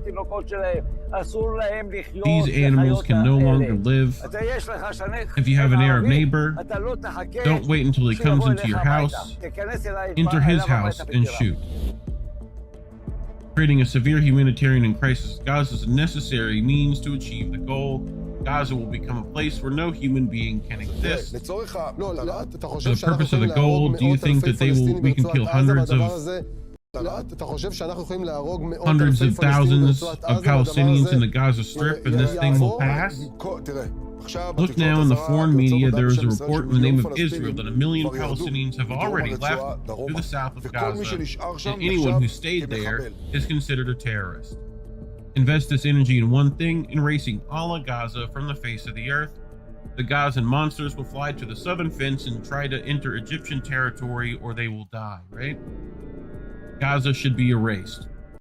Far-right minister, nuking Gaza is an option. Population should go to Ireland or deserts. Israel MK says use doomsday weapons. Annihilate Gaza now. Now. Gaza needs to turn into Dresden. How many American soldiers were killed in the battle for Hiroshima? Israel has dropped 18,000 tons of bombs on Gaza, 1.5 times more than bomb dropped on Hiroshima.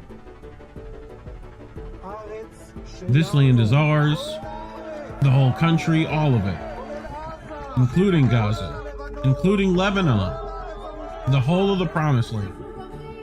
We're finishing off Gaza.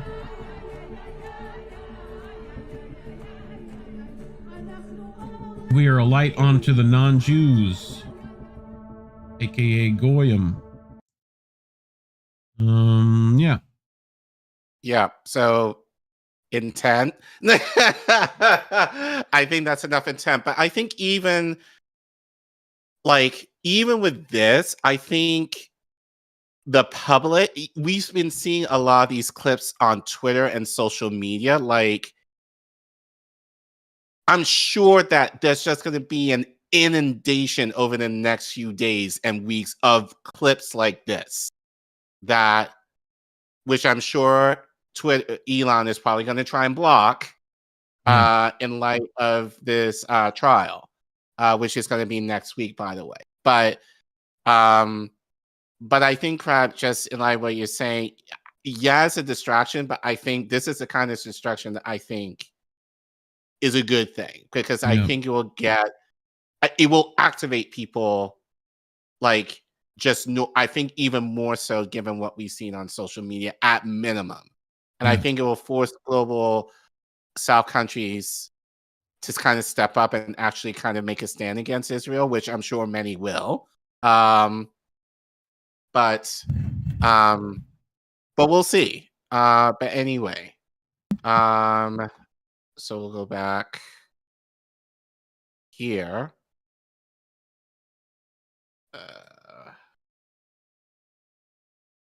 So Ebla continues.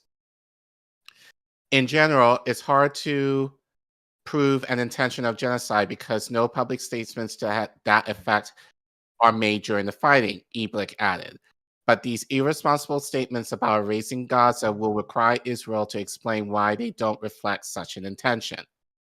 Author and activist Naomi Klein pointed out that while Israel does not recognize the authority of the ICC, which investigates accusations of war crimes and prosecutes individuals, is a party to the Genocide Convention, which allows the ICJ to deal with judicial disputes between countries, including when they're accused of genocide.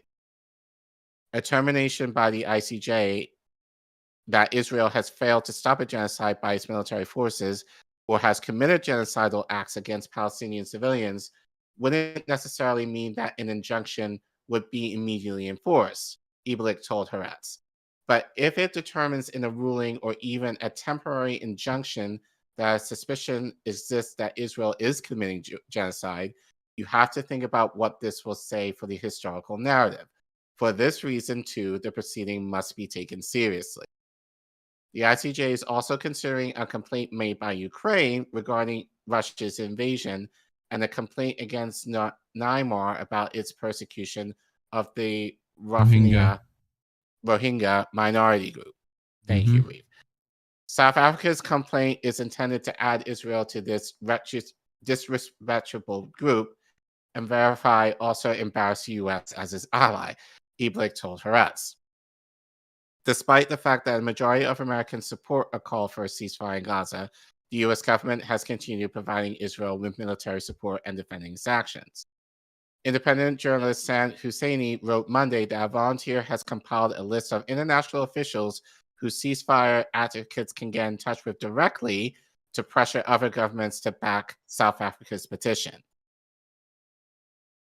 Beyond War, World Beyond War and Roots Action have also launched actions to pressure other countries to support South Africa as the ICJ. If a majority of the world's nations call for a ceasefire, yet fail to press for prosecution for Israel, what is to stop Israel from ethnically cleansing all Palestinians? Read World Beyond War's letter, in which it urged supporters to send to governments that have been critical of Israel. For that matter, what's going to stop other nations from repeating a horror of this magnitude? So, shout out to Hotspot and friend of the show, Nick Cruz. He showed this today. Very glad he did. Is actually waiting to see he was going to do something on this. So he's going to kind of give an overview of what we just read. So go ahead, Reef. Next Thursday, the International Court of Justice will hear a claim from South Africa accusing Israel of committing a genocide. This is especially significant because of South Africa's history of fighting against brutal apartheid. This hits even harder when you realize that Israel supported the apartheid in South Africa. And we already have countries that are coming out to endorse it even before the trial. We have Malaysia and Turkey that already came out in support of the genocide charges against Israel. And if you have the time, I highly recommend that you check out this document. It's 84 pages, but it's well documented and it's devastating for the state of Israel. I want you guys to understand, the hardest thing when it comes to proving genocide is proving the intent of committing genocide. Except in this case, we had an Israeli official that was like, we want everyone in Gaza dead. Anyone complicit with Hamas should be killed. Everyone in Gaza is complicit with Hamas. The entire Gazan population are legitimate targets. And while Israel was saying this unhinged garbage, you had South Africa that was just writing it down. South Africa was gathering the receipts, fam. Now next Thursday, South Africa will appear in the International Court of Justice, look at Israel in the face, and say, this you? I predict that this case will be a historic moment where the hypocrisy behind the Western rules-based order is finally exposed.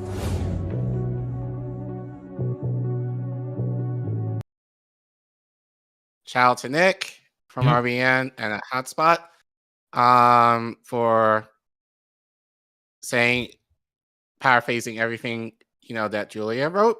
So that's what South Africa is doing. So obviously, there's going to be some bullshit that Israel is going to do with this. Speaking of, the reason why I added this guy to the thumbnail, is that according to the Messenger, I'm not sure where this is based from, but this is what I found during my research yesterday. Israel may hire Alan Dershowitz to defend against genocide charge at UN. Do you ever look at someone and wonder what is going on inside their head? Like, what? This guy? So no. So the report is, if the Israeli government is considering naming controversial retired Harvard Law professor Alan Dershowitz to help defend it against a suit brought by South Africa at the United Nations that accuses Israel of committing genocide in Gaza, Haaretz reported. Epstein's lawyer, Alan Dershowitz. Yep. Dershowitz, 85, is a one-time liberal icon who shot to stardom as a member of O.J. Simpson's Dream Team. He was also accused of association with you-know-who. Not going to say his name, but we all know who. He has repeatedly denied wrongdoing. Oh, it's fine. Dershowitz did not immediately return an email request for comment. No, of course he wouldn't. No. Dershowitz was also part of the Hollywood mogul Harvey Weinstein's defense team. It is 2018 trial for S-18, a string of aspired actresses, and he helped defend then President Donald Trump in his first impeachment trial. Weinstein was convicted and is now in jail while Trump was impeached but not convicted. Known as a staunch defender of Israel, Dershowitz has also been a frequent critic of Israeli Prime Minister Benjamin Netanyahu, warning against Netanyahu's efforts to overhaul the country's judiciary. On Monday, the Israeli Supreme Court rejected Netanyahu's push to make the courts. The case at the UN comes after South Africa referred Israel to the International Court of Justice at The Hague for war crimes. Israel responded that it would defend itself against those charges, accusing South Africa of committing an absurd blood libel. Israel's first goal is to block a possible restraining order by the court to halt the Gaza fighting. Indy said someone already pulled the Kim interview from when he admitted to working for Israel. I remember that. He rage quit the stream. So, Israel was one of the founders of the ICJ in the 1950s following the Holocaust. An unidentified senior Israeli official told Haaretz, which first reported the outreach to Dershowitz. Who would have believed that they're trying to accuse us of genocide when Hamas is the one who committed intentional genocide against us on October 7th? Dershowitz has slammed the ICJ's legitimacy in the past. In 2004, he said that the court was founded on discrimination. He was a lawyer? A professor? Yep. God. Going the bottom of the barrel. Jesus. I know. A state like Israel has no chance of being represented on this tribunal, just it has no prospects of being chosen to serve on the UN Security Council, Dershowitz said 20 years ago, comparing it to a Jim Crow court. Okay. Okay. Yeah. I'm glad you laughed. Well, what else can you do? Comparing it to a Jim Crow court in the U.S. South. When a black man appeared in a Mississippi court, the verdict is in his case was a foregone. Oh, yeah, he's writing Israeli burning. Excuse me, Your Honor. Is he really going to come in like the Southern lawyer on this? That's definitely what he thinks he is here, right? South Africa has been a staunch opponent of Israel's war in Gaza, which was sparked by Hamas' attack on Israel on October 7th, which nearly killed 1,200 people and saw many women allegedly with all the things. Yeah. I'm gonna say allegedly on that. So public statement. You know what? No, we're not gonna read that. Not gonna read that either. Like, yeah, we're not gonna read the rest of this. So this guy. Any thoughts, Reef, before I get to more bullshit? I'm gonna steal Crab's joke. The victimhood is on a new level. Yeah, I mean, literally, he's trying to equate himself to like exploited black men in Jim Crow courts. Like what? Huh? Like okay. Yeah. So don't play this yet. So now that Israel has to defend itself, so this guy, this bullshit, like this is for those of you who don't know, is Elon Levy. He's a Israeli government spokesperson. So he's just popped up on my Twitter feed saying a whole lot of shit. Like I had to mute this guy because he just got so annoying. But just play it. Yeah, just play it, please. Playing condemns South Africa's decision to play advocate already for the looks devil like an AI. and to make itself criminally complicit with the perpetrators of the October 7 massacre. On October 7, South Africa openly aligned itself with the Hamas rapist regime when it blamed Israel for Hamas's violation of the ceasefire and covered up Hamas's crimes against humanity. It is now aiding and abetting that machinery of genocide. Collaborating with the perpetrators of genocide is, alas, not new to South Africa, which backed Omar al-Bashir after he was indicted for genocide in Darfur. While the Hamas rapist regime does everything to maximize civilian casualties with its despicable human shield strategy, Israel is employing measures unprecedented in the history of warfare to minimize civilian casualties. We have been clear in word and in deed that we are targeting the October 7 monsters and are innovating ways to uphold international law, including the principles of proportionality, precaution, and distinction in the context of a counter-terror battlefield no army has faced before. That is why we spent weeks urging residents of northern Gaza to evacuate before the ground offensive. To warn civilians, we placed over 70,000 phone calls, sent 13 million text messages, left 14 million voice messages, and dropped nearly 7 million leaflets, urging civilians to evacuate temporarily for their safety, informing them about humanitarian pauses and precise evacuation routes. That is why we secured humanitarian corridors for civilians to escape Hamas. That is why we set up a helpline for Palestinian civilians to tell our army if Hamas was stopping them fleeing.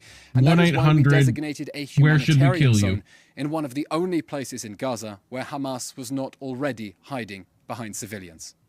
The Hamas rapist regime bears full moral responsibility for all casualties in this war that it launched on October 7 and is waging from inside and underneath hospitals, schools, mosques, homes, and UN facilities.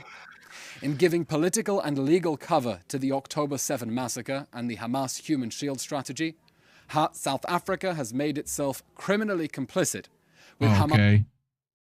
Stop fucking lying. Thank you. Yeah. Like. You're done. You're done. I don't even know what to say on that. I mean, if they're going to go into court with that attitude, they're going to get fucked. South Africa's going to bring the elbow. Like, dude. Okay. Stuff that's easily debunked now. And not to mention all projection. Right? Like, you know, we're going to talk about Israeli rapes to their, like, you know, their hostage. It's gonna be bad if that's their move. Is just to continue to lie. Okay. Good luck with that. Got another clip. Although this one is a little funnier because this guy looks like he's going to pee his pants. This is White House National Security Council spokesman John Kirby. Yep. I guess this is from today when he was asked, about this upcoming trial. Very short, 20 seconds. But here's what he said. South Africa's filed this 84-page lawsuit against Israel, accusing them of genocide. Israel says that this is blood libel. Does Washington agree? And where does this put Washington and Pretoria? We find this submission meritless, counterproductive, and completely without any basis in fact whatsoever. Oh God. Okay. They're fucking shitting themselves. Yeah. Like, okay. Good luck with that. Yeah. So we have one of our favorite people who had some shit to say about all of well, she wrote this article before this happened, but it still applies here. Caitlin Johnstone, she wrote last week, Israel says it's anti-Semitic to invoke the Genocide Convention over Gaza. Oh, yeah. Oh, no. Backwards. There we go. Yay. South Africa has invoked the Genocide Convention, formally launching a case at the UN's International Court of Justice accusing Israel of genocide for its mass atrocities in the Gaza Strip. Israel immediately responded by accusing South Africa of blood libel. Blood libel, for those who don't know, refers to the way medieval Europeans would falsely accuse Jews of murdering Christians in blood sacrifices in order to justify persecuting them. Which is to say, Israel has responded to South Africa's accusations by accusing South Africa of anti-Semitism. False accusations of anti-Semitism are all Israel and its defenders have left. It's the only tool left in their toolbox. Once you've exhausted but Hamas and but October 7th excuses, they make for Israel's deliberate butchery of civilians by airstrikes and siege warfare. War accusations of hating Jews is all that remains. And it's so sick because it exploits a healthy impulse in those of us who oppose racism and genocide, and does so in order to defend racist acts of genocide. It causes people who care deeply about human rights to take a step back and say, hold on, am I guilty of embodying the same hateful prejudices which led to the Holocaust? And shuts us down and shuts us up, even as Israel rolls out its own Holocaust against Palestinians. It exploits a noble, healthy indignation we cultivate in ourselves in good faith in order to support the horrific genocidal nightmare in Gaza in entirely bad faith. It exploits our good nature to advance a profoundly evil cause. It's despicable. It's depraved. Israel apologists always speak as though all critics of Israel are constantly obsessing over Jews when nothing remotely like that is happening. It's a fantasy. The only reason people like me ever make any mention of Jewishness is because 90% of the arguments made by Israel's defenders rely on babbling about Jews and anti-Semitism, and those arguments need to be addressed. Yep. If Israel's defenders weren't constantly babbling about Jews and anti-Semitism, it would never even occur to me to think about those things in relation to what's happening in Gaza, and I'm quite sure the vast majority of people on my side in this issue are the same. When you see mass atrocities on unfathomable horror unfolding in real time in a nonstop deluge of video and photo evidence, the very last thing on your mind is what religious faith the perpetrators espouse. It's not something normal people think about. Throughout my life, I've had a positive view of Jews and Jewish culture because so many of the people I've admired and been influenced by have been Jewish. But other than that, it's not something that I've really thought about much. This notion that opposition to the criminality of the Israeli government is driven by a demented hatred of Jewish people is a complete work of fiction. People in our society simply do not feel that way about Jews. Real anti-Semitism does exist, but it's a small fringe view. Normal people just want the mass slaughter of children and the ethnic cleansing to stop. Mm-hmm. If I saw someone murdering a child, there are many things I might say and do, but the very last thing that would ever occur to me would be to wonder what religion he is. It's the silliest, most nonsensical narrative in mainstream politics and media today. And that's why fewer and fewer people are buying it. There's only so many times the boy can falsely cry wolf before the villagers stop running to his defense. Hopefully, this desensitization that Israel and its apologists have created doesn't have dark consequences in the future. It's just one more ugly thing that they have birthed into the world that the rest of us will have to bring consciousness to. Yep. And as usual, she's right. Yep. Just like she has just in terms of like, she has an article about like murder robots, right? Like it's like parody, satire of like if Israel were a giant baby killing murder robot, right? And like someone's defending it like they would Israel. It's very good. I suggest people go to her website and look it up. But it's indicative of this problem.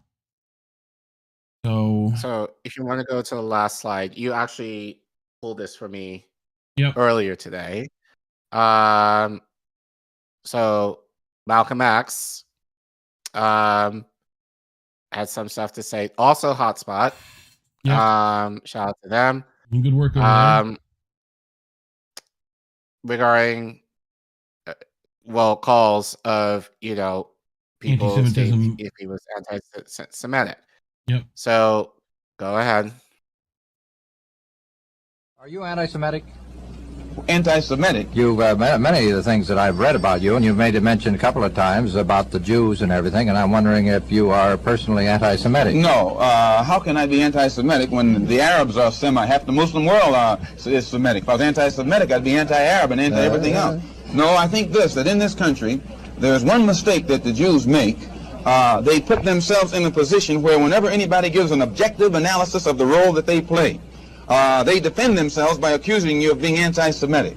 And a Negro is not anti-Semitic when he says that the man who's exploiting him in his community is white, because it is a white man who owns all the stores. Now, is it an accident that these whites who own these stores are Jewish? If it's an accident, then the fact that he says the Jew on the corner is exploiting me isn't an anti-Semitic statement. It's just more descriptive of the man who's exploiting him.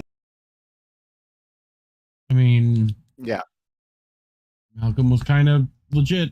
No, but I think that's the point. It's just the idea of this is what we've been seeing, that any criticism of Israel more or less Israel, it's you're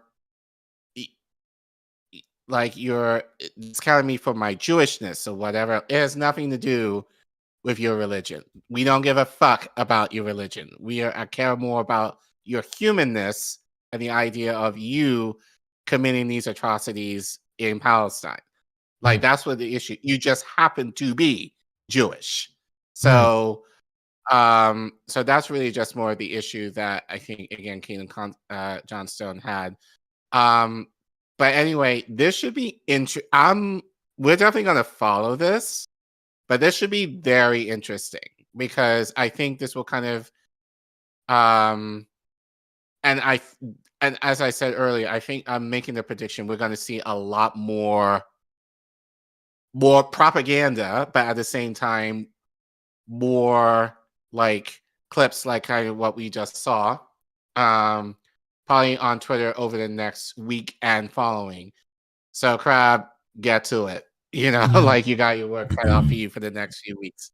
But I think just even with social media, like, just the amount of coverage that we've had of like the IDF basically saying, like, mow them down, like, get rid, like, and I'm going to use more polite language here, but basically like to, annihilate the Palestinians.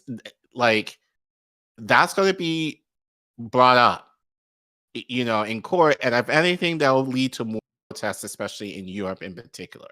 So I'm actually really interested to see what will come out of this and how Israel will try to respond to these accusations that South Africa, at least South Africa right now, is making. So, should be a fun time. Well, let us know what you think.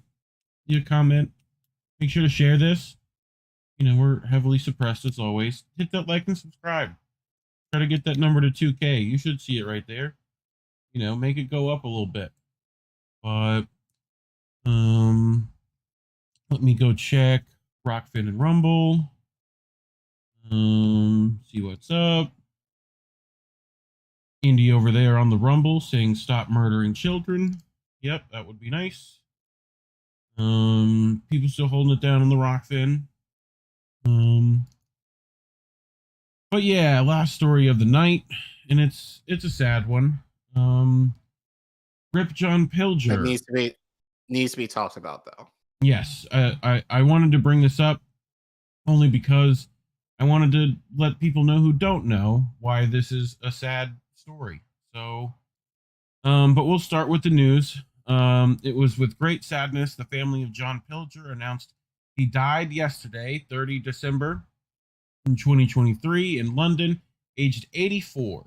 His journalism and documentaries were celebrated around the world, but to his family, he was simply the most amazing and loved dad, granddad, and partner.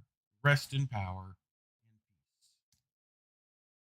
Here's Indy, devastated to wake up to this news. John was a legend. So sorry to hear this. We gave him a much-deserved Indie Media Award this year. Condolences to his family. Roger Waters. John Pilger, I miss you, my friend. What a great man you were. We will carry you in our hearts forever. You will always be there to give us strength. Love, Roger. Max Blumenthal. John Pilger's documentaries are historically significant exposés of the cruelty and connivances of U.S. empire. I hope that's right. Yep. In which he gave voice to resistance movements still struggling for their sovereignty. Films like his 1983 Nicaragua, A Nation's Right to Survive, inspired my own work, as did the messages of encouragement and insights he sent me and my colleagues, unlike so many of his contemporaries who fell into a fog of liberalism late in life. Pilger's critiques of empire only sharpened with time. Sadly, he left us today, but his body of work will only grow more relevant in the cataclysmic years ahead. Jeremy Corbyn, I am deeply saddened to hear the passing of John Pilger. John gave voice to the unheard and the occupied in Australia, Cambodia, Vietnam, Chile, Iraq, East Timor, Palestine, and beyond. Thank you for your bravery in pursuit of the truth. It will never be forgotten. Glenn Greenwald, ripped to one of the most intrepid, independent, and stalwart journalists and documentarians, John Pilger. His longtime anti-imperialism placed him on the international left, but he was refused to be enslaved to them, arguing Hillary was more dangerous than Trump. One more point on John Pilger. He is seen as a left-wing anti-imperialist hero his whole life, but he saw through the scam of Russiagate and heaped scorn on not only the liberals but parts of the left who joined in this neocon CIA fraud, calling it a coup against Trump. Aaron Mate ripped to John Pilger, who tirelessly and fearlessly exposed Western crimes against the global South, a master at his craft whose integrity was unmatched. Miko Peled, who we've had on the show, rest in power. Shocked and saddened to hear that John Pilger is no longer with us. Kit Clarenberg, in 1984, John Pilger exposed how the SAS were training Pol Pot's forces so they had to flee. This is journalism, and this is what the British government is so afraid of people knowing. They're now effectively illegalized what he practiced. Rest in power. So, Claire Daly, total respect for crusading, fearless, legendary John Pilger. They don't make journalism like him these days, and the world is a darker place for it. Greatest tribute to his memory, take up the issues he championed. Free Palestine, free Assange, and hold power to account. Rip John. Low key underneath her. You can watch his important film here, which he leaves. Richard Medhurst, deeply saddened to hear of John Pilger's passing. He always fought against imperialism, whether in the Middle East or in Southeast Asia. By doing his job and telling the truth, there are not many like him left in this field. Anya Parampil, John Pilger's countless documentaries provided my blueprint for understanding the world, and I have always considered his style to be the standard in war reporting and news presenting. There truly was no one else like him, ripped to a true giant. Stefania Marizzi, rest in power. Caitlin Johnstone, another giant falls few have influenced, inspired me as much as this legendary Australian. We must all now strive harder and shine brighter to help fill the void he has left. Comrade Misty, this is horribly sad. So, I wanted to bring this, Care Bear. So this is from Kichi No. Hope that's how you pronounce your name. And you wrote the Pilger's rap sheet on the criminal elite. The head of the British Independent Television Authority once called Pilger a threat to Western civilization. High praise. Yes.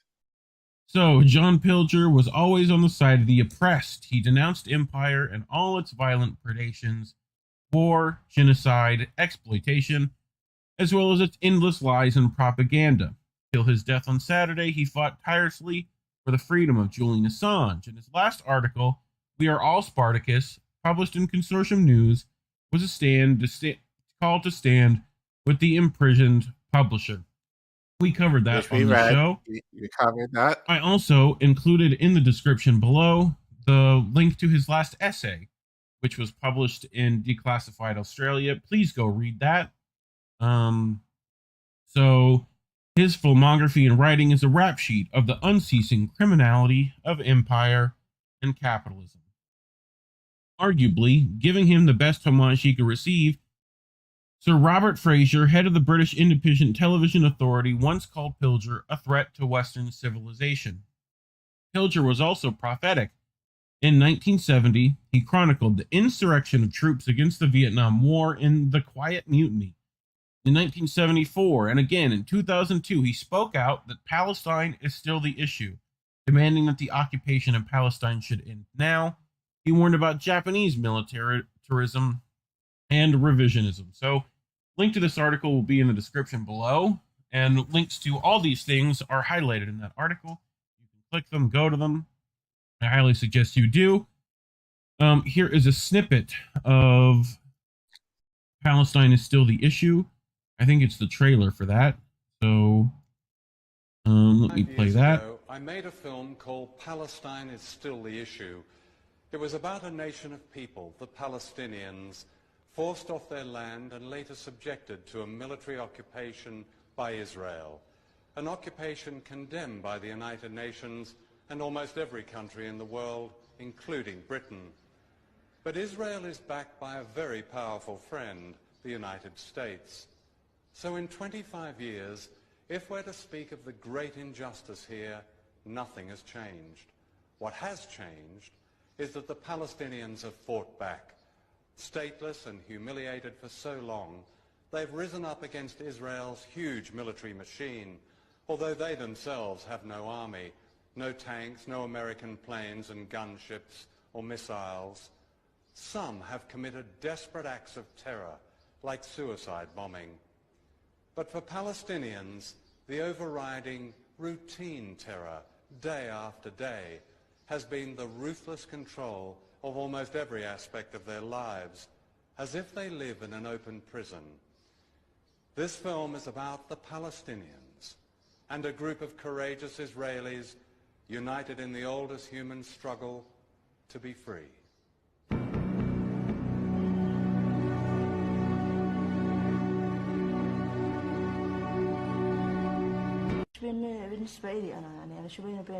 It wasn't personal. This is the way they treat all Palestinians. I'm sorry to say this, but they'd rather help an animal than an Arab. Last October, she was about to give birth to her second child, and she and her husband set out for the nearby hospital. They were stopped at an Israeli roadblock where they pleaded to be let through. We offered to walk to the hospital, but they wouldn't let us through. Then my baby.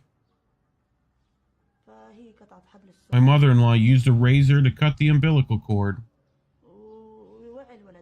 The boy started crying. My husband wrapped him in his jacket. One of his relatives found a black root to drove us to the hospital.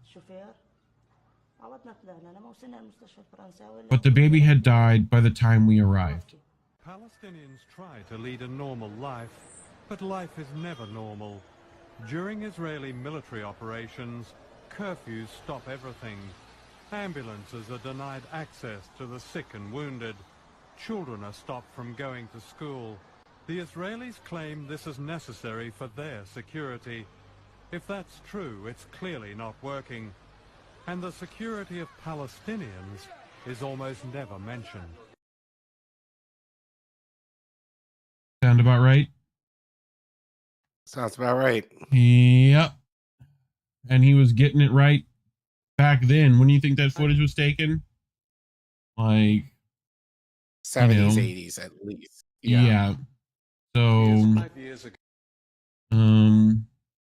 Yeah, so in 2014, he warned that Ukraine, a CIA theme park, was prepping a NATO-run guerrilla war that is likely to spill into Russia itself 7 years ago, when only a few were aware, and even fewer were speaking out.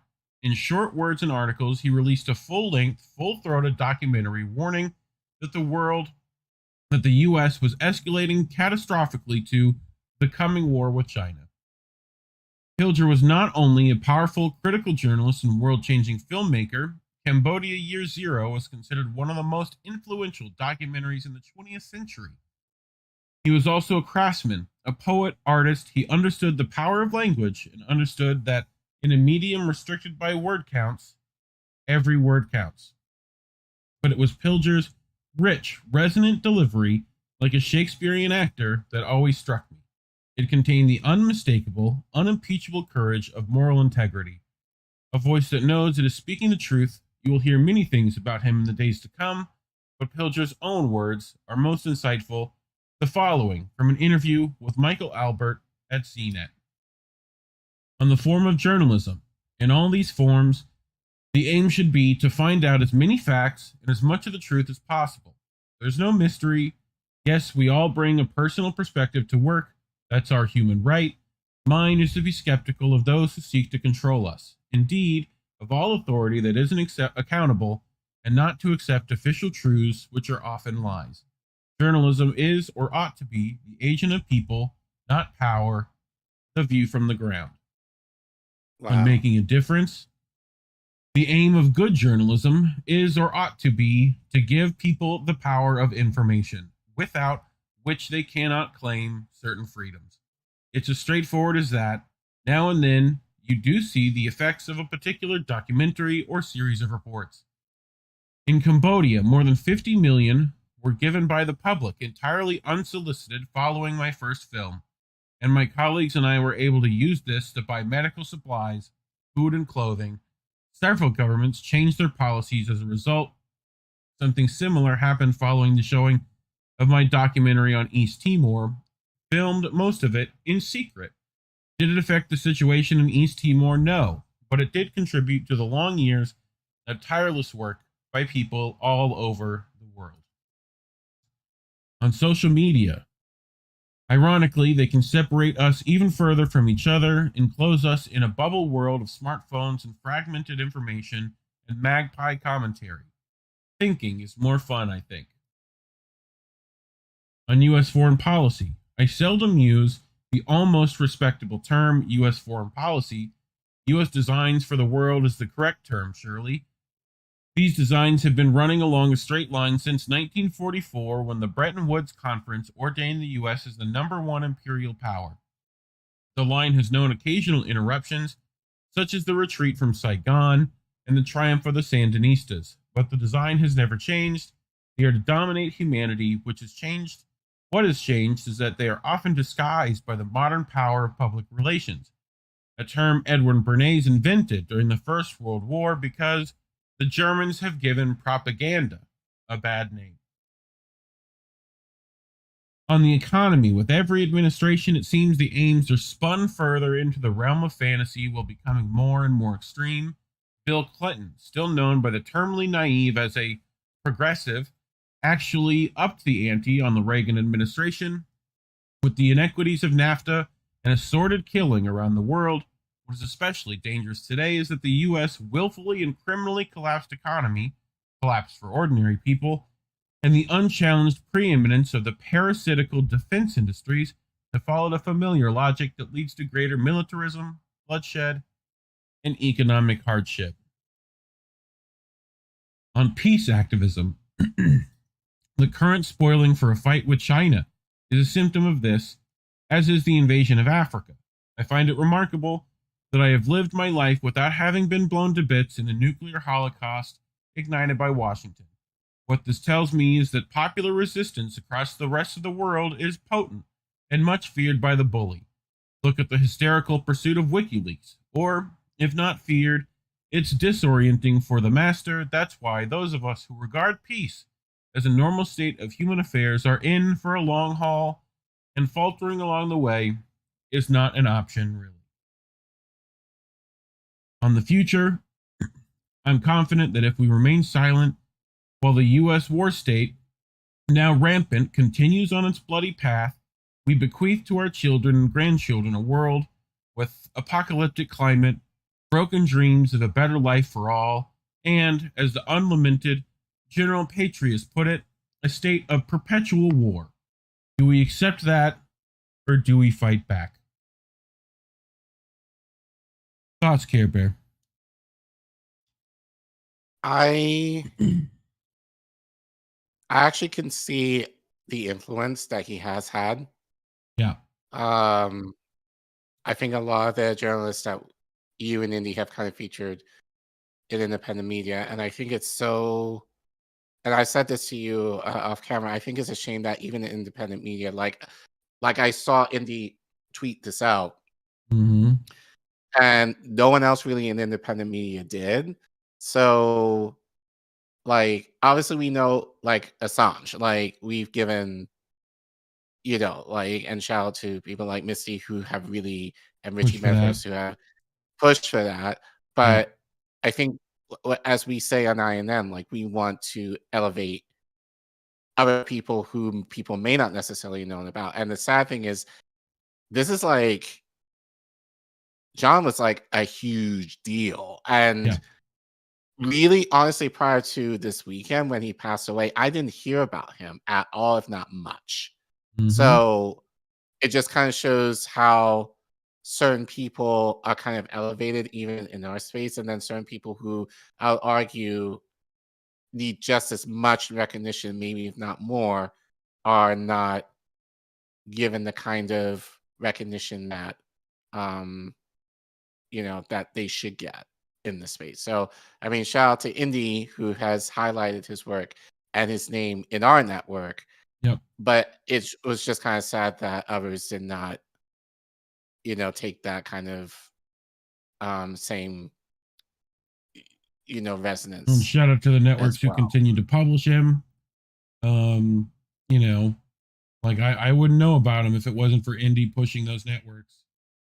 You know, so, and you saw at the beginning of this segment, all the people that you should be respecting and following anyway, giving their respect, you know, and most of them being like, this is one of the guys that, like, I learned from. So yeah, we definitely lost a good one on that. So hopefully there's some who can step up and fill his place, but those are big shoes to fill. So, you know, wear some extra socks. I think it just makes me, I think it just makes me more thankful in a lot of ways that, we're small, but we definitely have a lane in terms of being able to highlight people like this who deserve to be featured. So yeah, I'm very fortunate, you know, just even in that segment, just to learn about him a little bit more. And now I'm intrigued more in terms of what he meant as far as journalism and how he said truth. But yeah, it's just kind of weird, like, you know, again, like, he should be on the same level as Assange, really. Yeah. And it's just made me wonder why that's the case. I don't know, maybe because he hasn't gone through the torture that Assange is going through, that he's not as well, but all the same, you know, like he should get as much recognition as Assange does and other journalists do. But yeah, it's sad. Definitely. Go look at that article. Go click those documentaries. Go watch them. Low key shared the Palestine documentary he did. It's still important. All that stuff still resonates today. So definitely go check that out. And if you want to leave, get more of this kind of stuff, hit that subscribe button. Leave a comment. Let us know what you think. I do want to say something real quick. Where's that? Someone said, trying to find it. Yeah. So Leslie Donaldson in the chat said, unfortunately, that it takes someone's staff to highlight the contributions. And I think that's a very important point. Like, if you like people, especially on social media, who do good work, tell them, let them know, because it can be a lonely field. You can almost, and I think we kind of feel it at times too. It's just kind of like, are we doing anything? Are we really making an impact? Or people really care? Like, that's why we kind of appreciate you guys in telling us, like, the feedback that you give us, and then, the encouragement and the criticism that you give us too. We listen, and we definitely try to improve, and we want to be better at this. So, but I think what Leslie's saying, give people their flowers while they're alive. And so if there are any journalists or any people on social media who are political that you really like, share their shit, highlight their shit, talk to people about their shit, so that they will continue to be known, and that they feel that appreciation, and they would be encouraged to continue doing the work Speaking of appreciation, that they believe in doing. Anna Mayers on the Rockfin tipped $10. My favorite day in 2022 was getting to meet Collin in DC, protesting the DOJ to free Assange. He probably doesn't remember me, but it was nice to see a friendly face having traveled from Iowa. That's a long way to travel, Anna.